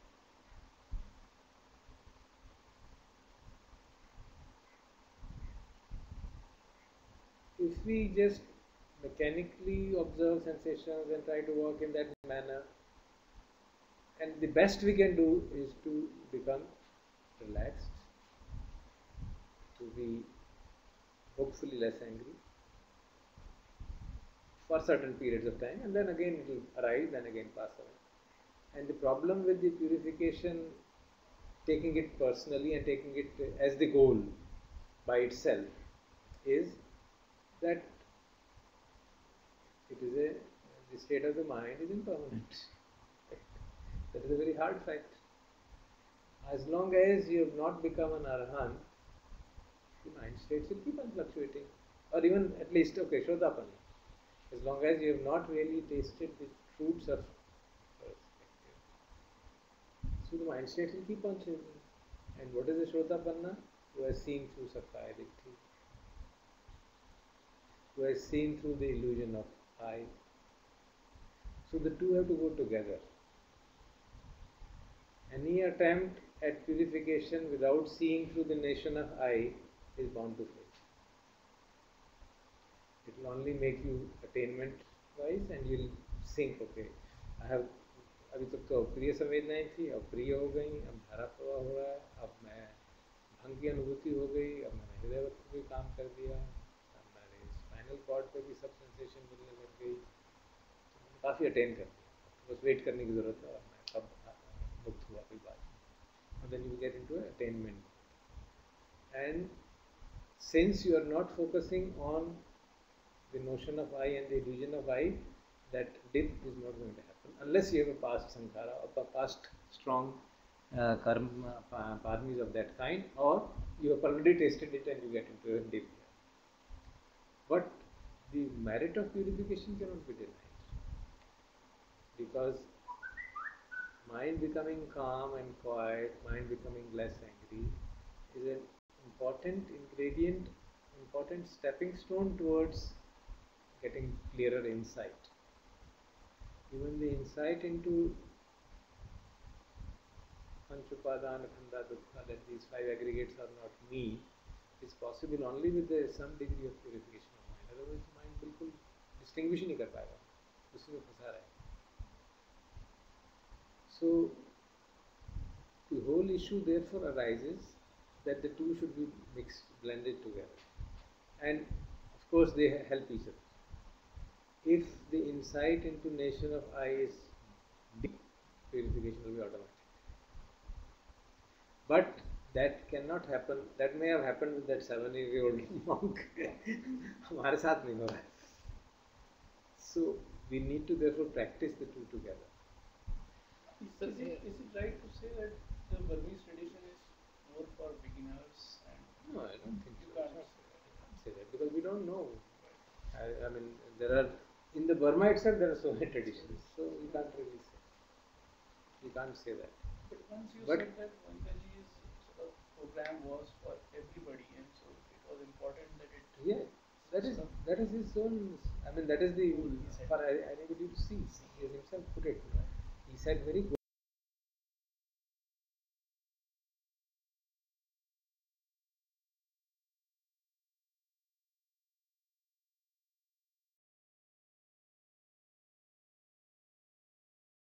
Arrive used to come and issue, and they used to get better.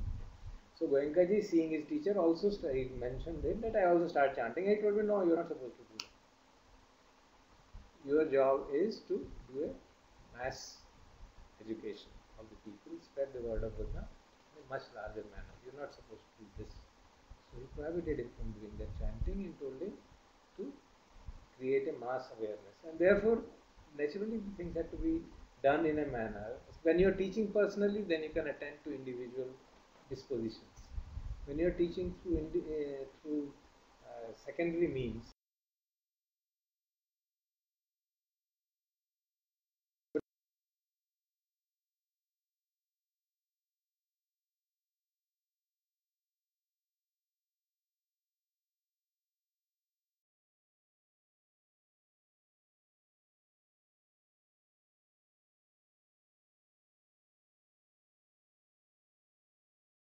they everybody listens to it, and that creates a complication. Then people get into confusion. Ki kya hua? So that is that's a limitation of a particular tradition. But the importance of bringing of observing sensations and being aware of the body is never denied. Absolutely important.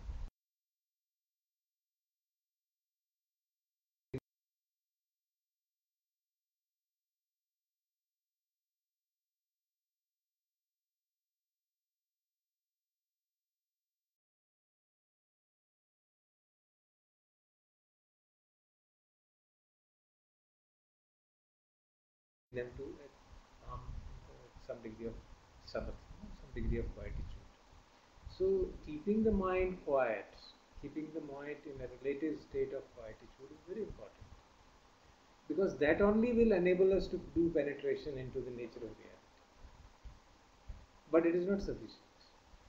If we just keep our target as observing sensations, observing the breath, and trying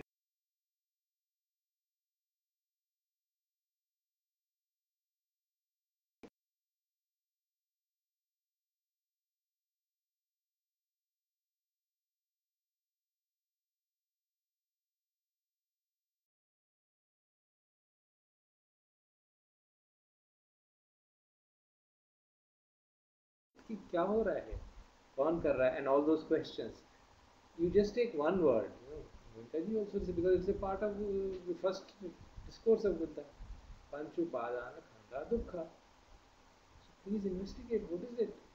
Buddha never said useless words. He is not going to say anything which is useless. And he says Sankhitena Panchupadana.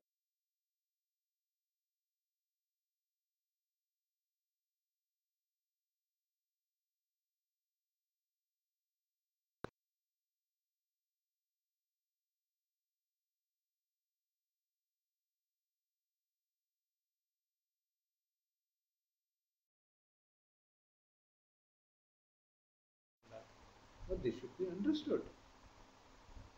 You cannot take it at a mundane level. Yamapi Chamna Labate Tamapi Dukkam is a mundane level. Obviously, so for newcomers it is understood. But Panchapadana Khanda Dukkha you can't understand.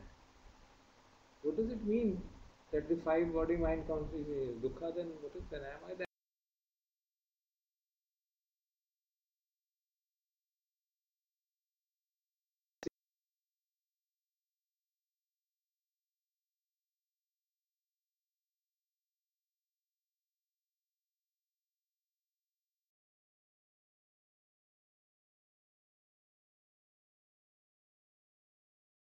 Say that the insight of Atha Insight of anicca has been a part of the Indian tradition for ages. It's a part of Vedic tradition. Yeah. Insight of anicca being dukkha is a part of Vedic tradition. But that there is no I to be found is absolutely a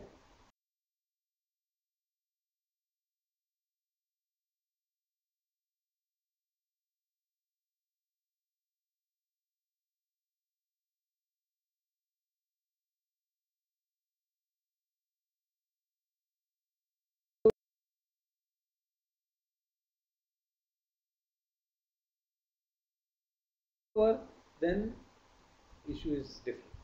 If the person has really seen through the illusion of I, then the things will fall off immediately.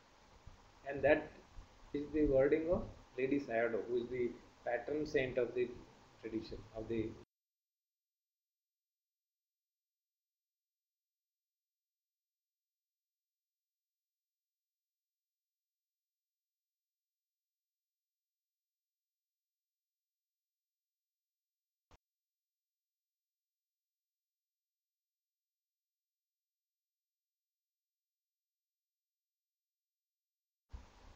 so that is no doubt great importance, but this is a prerequisite in some sense. So we should not undermine the importance of that. This of course is true. In the deepest sense, if you see,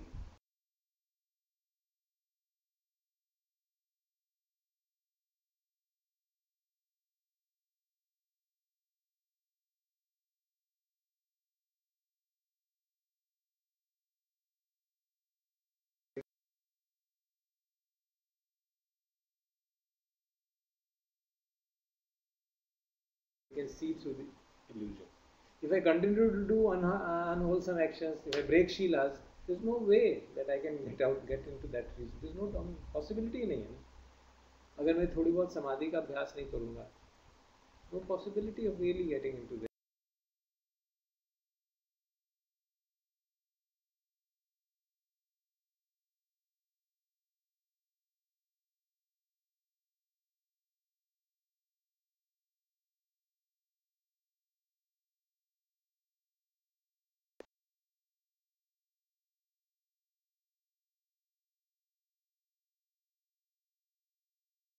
Dissociating I-ness will arise out of purification. If the mind is relatively purified, relatively calm, because calm mind is possible on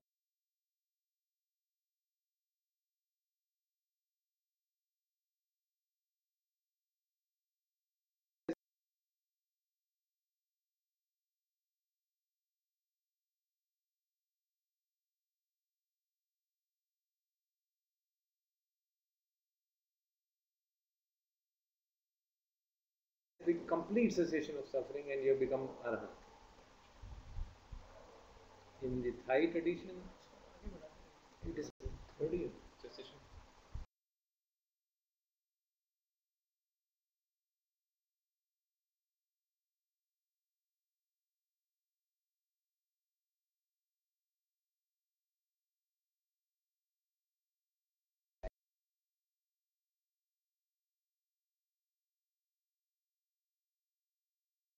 And you experience suffering and then you observe it, suffering will cease. You can actually feel it. Yes, I got really worked up, I got so angry, I saw it, observe the body, observe the mind, observe the sensations, and it is gone. Suffering is gone, cessation is.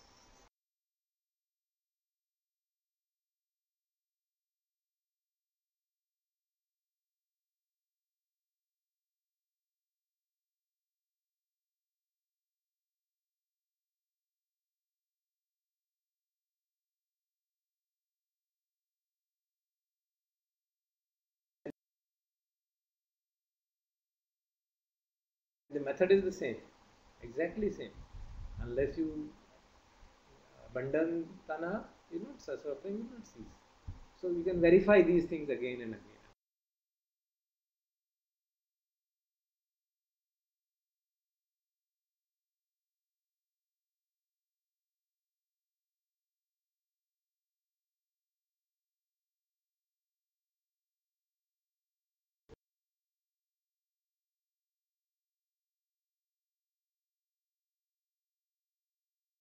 Samadhi. it's a great value actually. So you should always put it that way. Why? Because that points out the great importance of writing. Because the view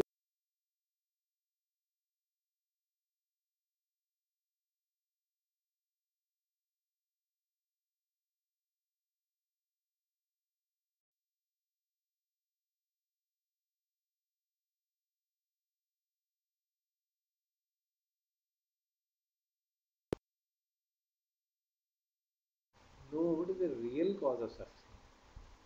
Know what is the root origin of suffering. This cause of suffering, the cessation. So that is the real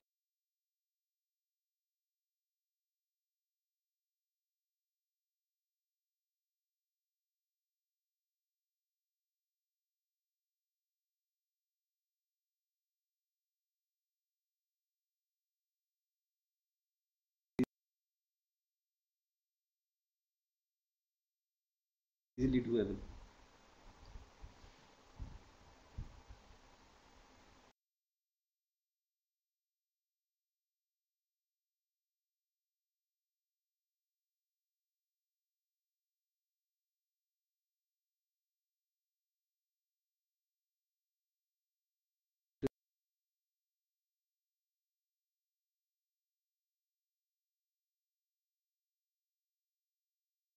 The discourses of Eckhart, because he presents that very nicely.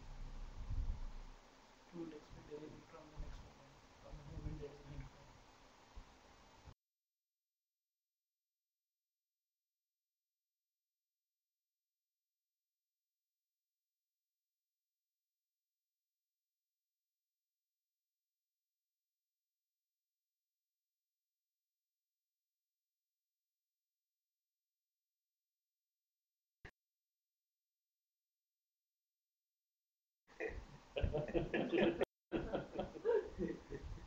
Isn't it?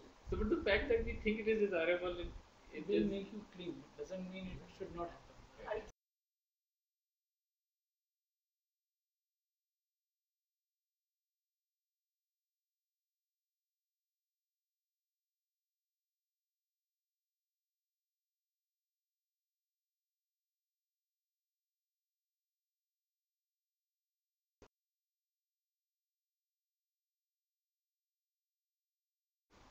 But clinging to it is certainly not desirable. Because even if you grasp on the notion of anatta, then also you'll suffer.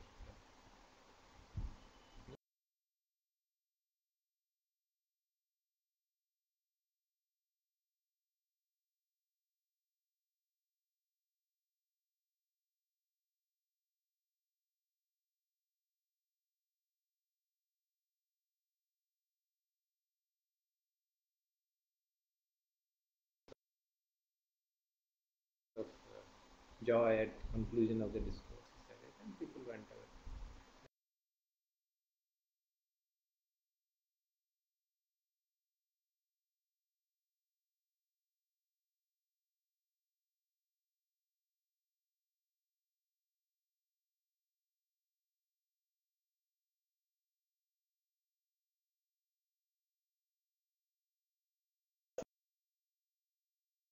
See the state of mind. You can see how we can get attached to this concept. I am nothing. So this is a very But clinging, this is- grasping is very. so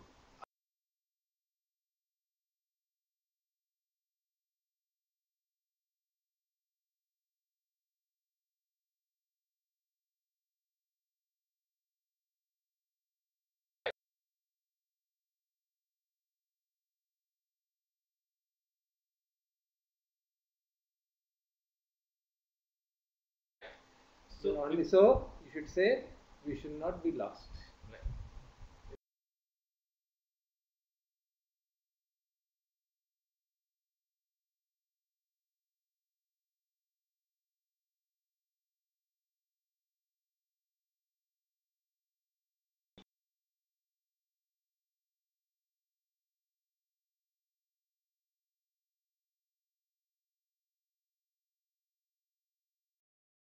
Continuously aware moves away from you being aware continuously. That's what you're saying, right?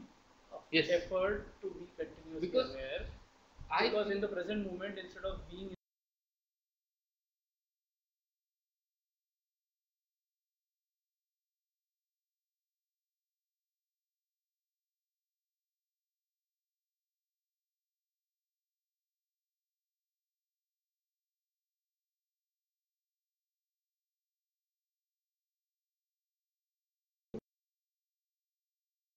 which means That's okay. That's finished. So Let's stop it there. right. The continuity means the past moment and the next moment also. No. That's not the issue. If you say that I should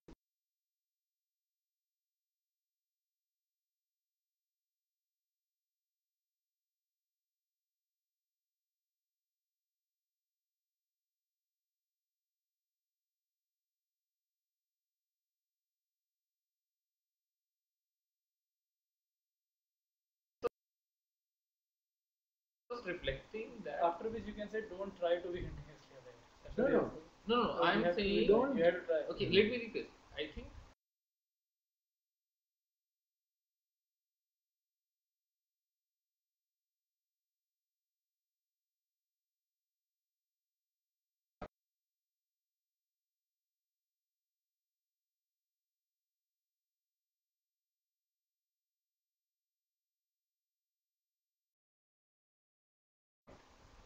you try to converge your mind. then you're mistaking it for concentration. No, that's what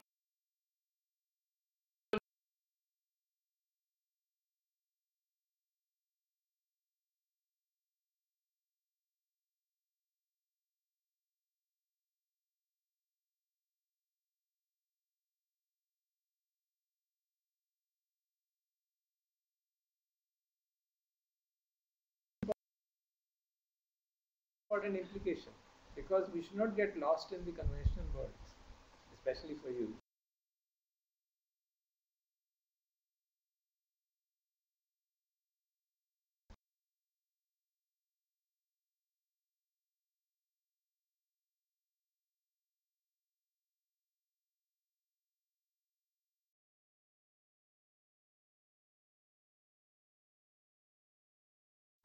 Cannot be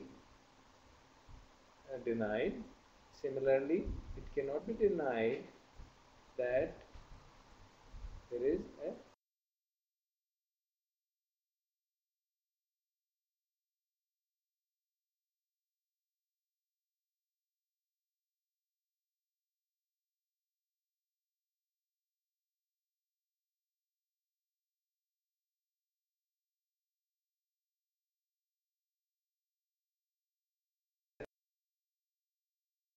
after some time it will not be visible. There will be a change.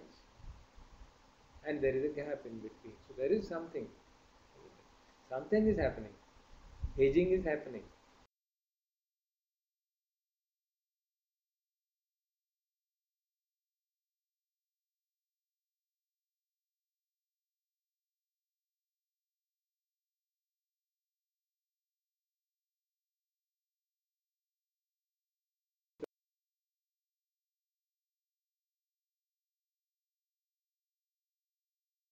Present moment and start talking to your child in that manner, you will be in trouble. yes.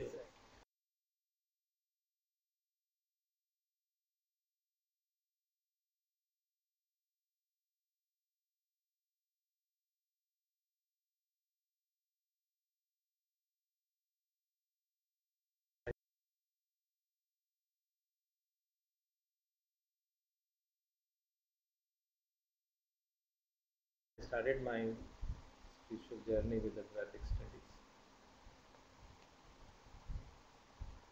So I When couldn't you understand in this one when you said that stays in dark.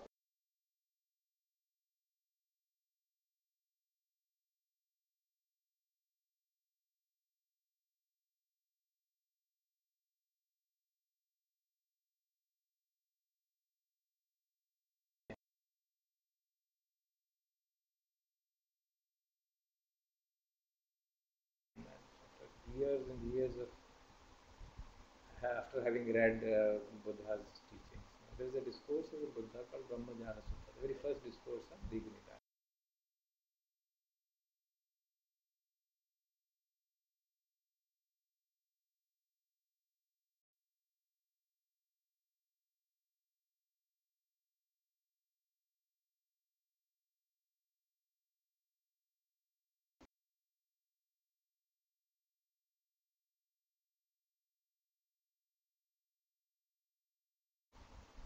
But my personal take on it is that this issue that I am not the body, five khandhas are not me, very well understood.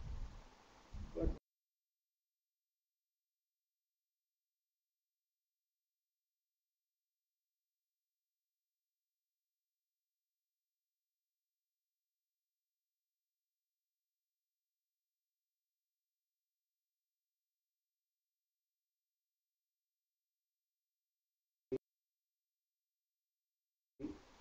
Advaitics issue, Advaitic formulation.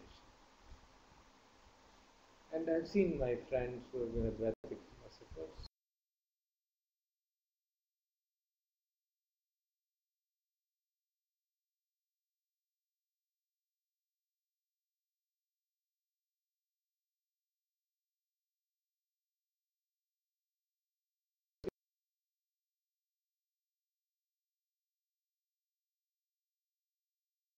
Even conceptually, there's no denial I'm not the body. The five aggregates are not.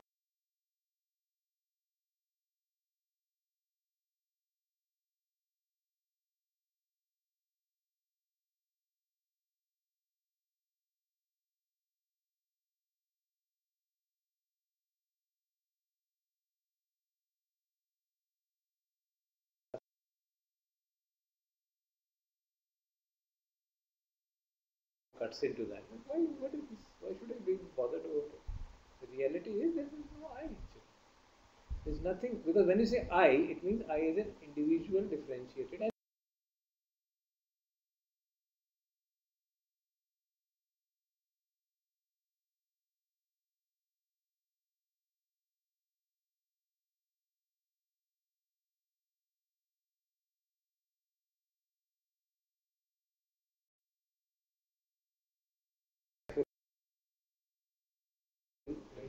Using it because we can get into that other possibility, and I've seen it.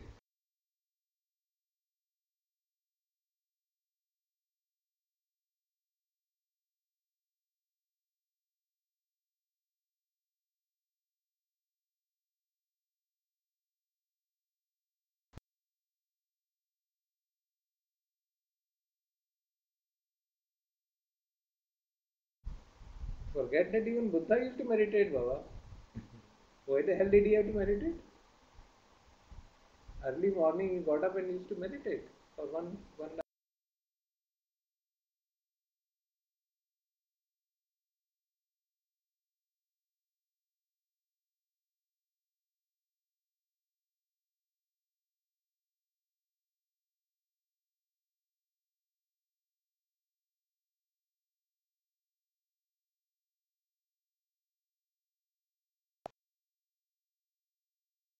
Okay, बढ़ गए teacher है तो साधना करने की जरूरत ही नहीं. So we should understand that because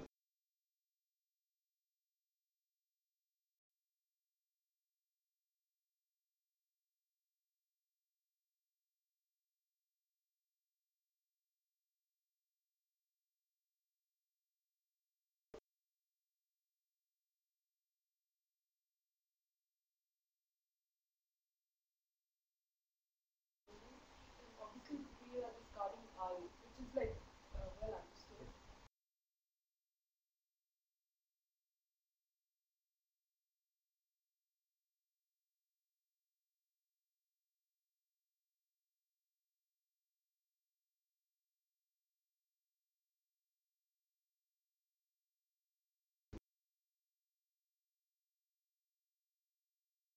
feelings which arise. So whatever impinges on us, whatever is happening within us, we be aware of it without be reacting. So how you do it, we can see.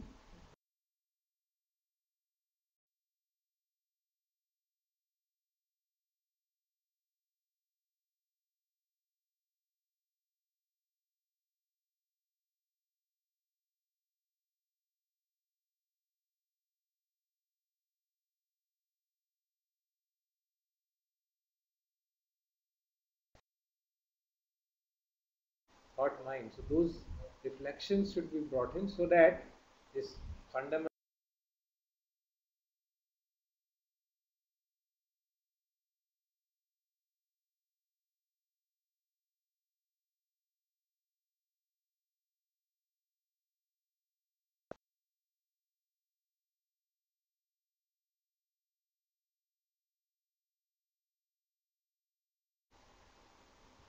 This issue of awareness versus concentration is quite fine. There's no doubt about it.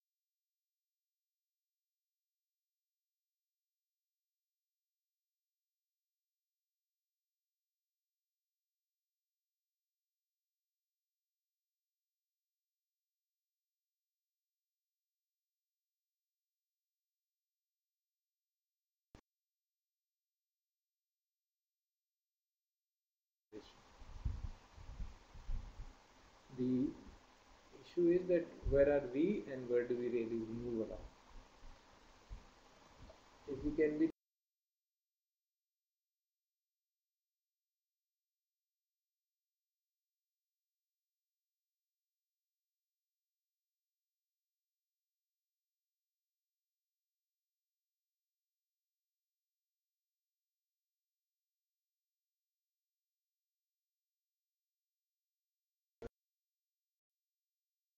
these red Indians or Americans, means there is the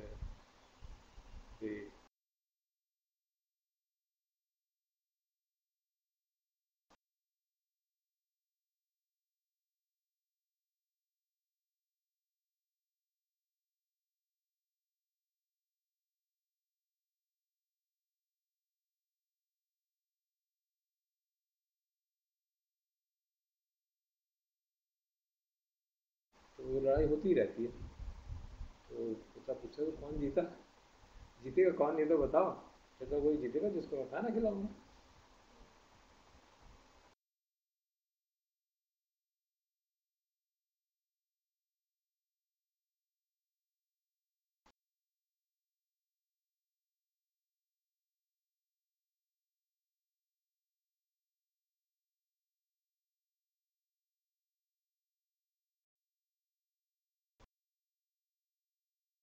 वो नहीं करना, ऐसा नहीं करना, वैसा नहीं करना, ठीक है, गलत intention.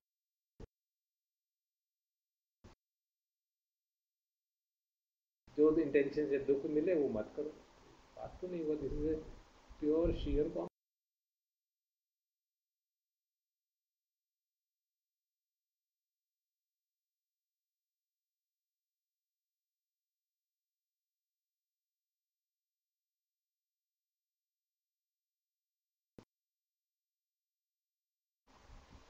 So we had a very intensive discussion. Very good. Very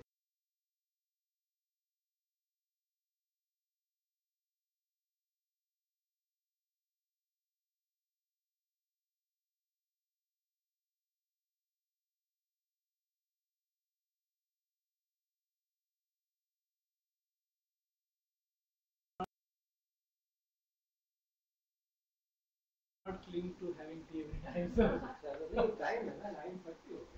Can you hear?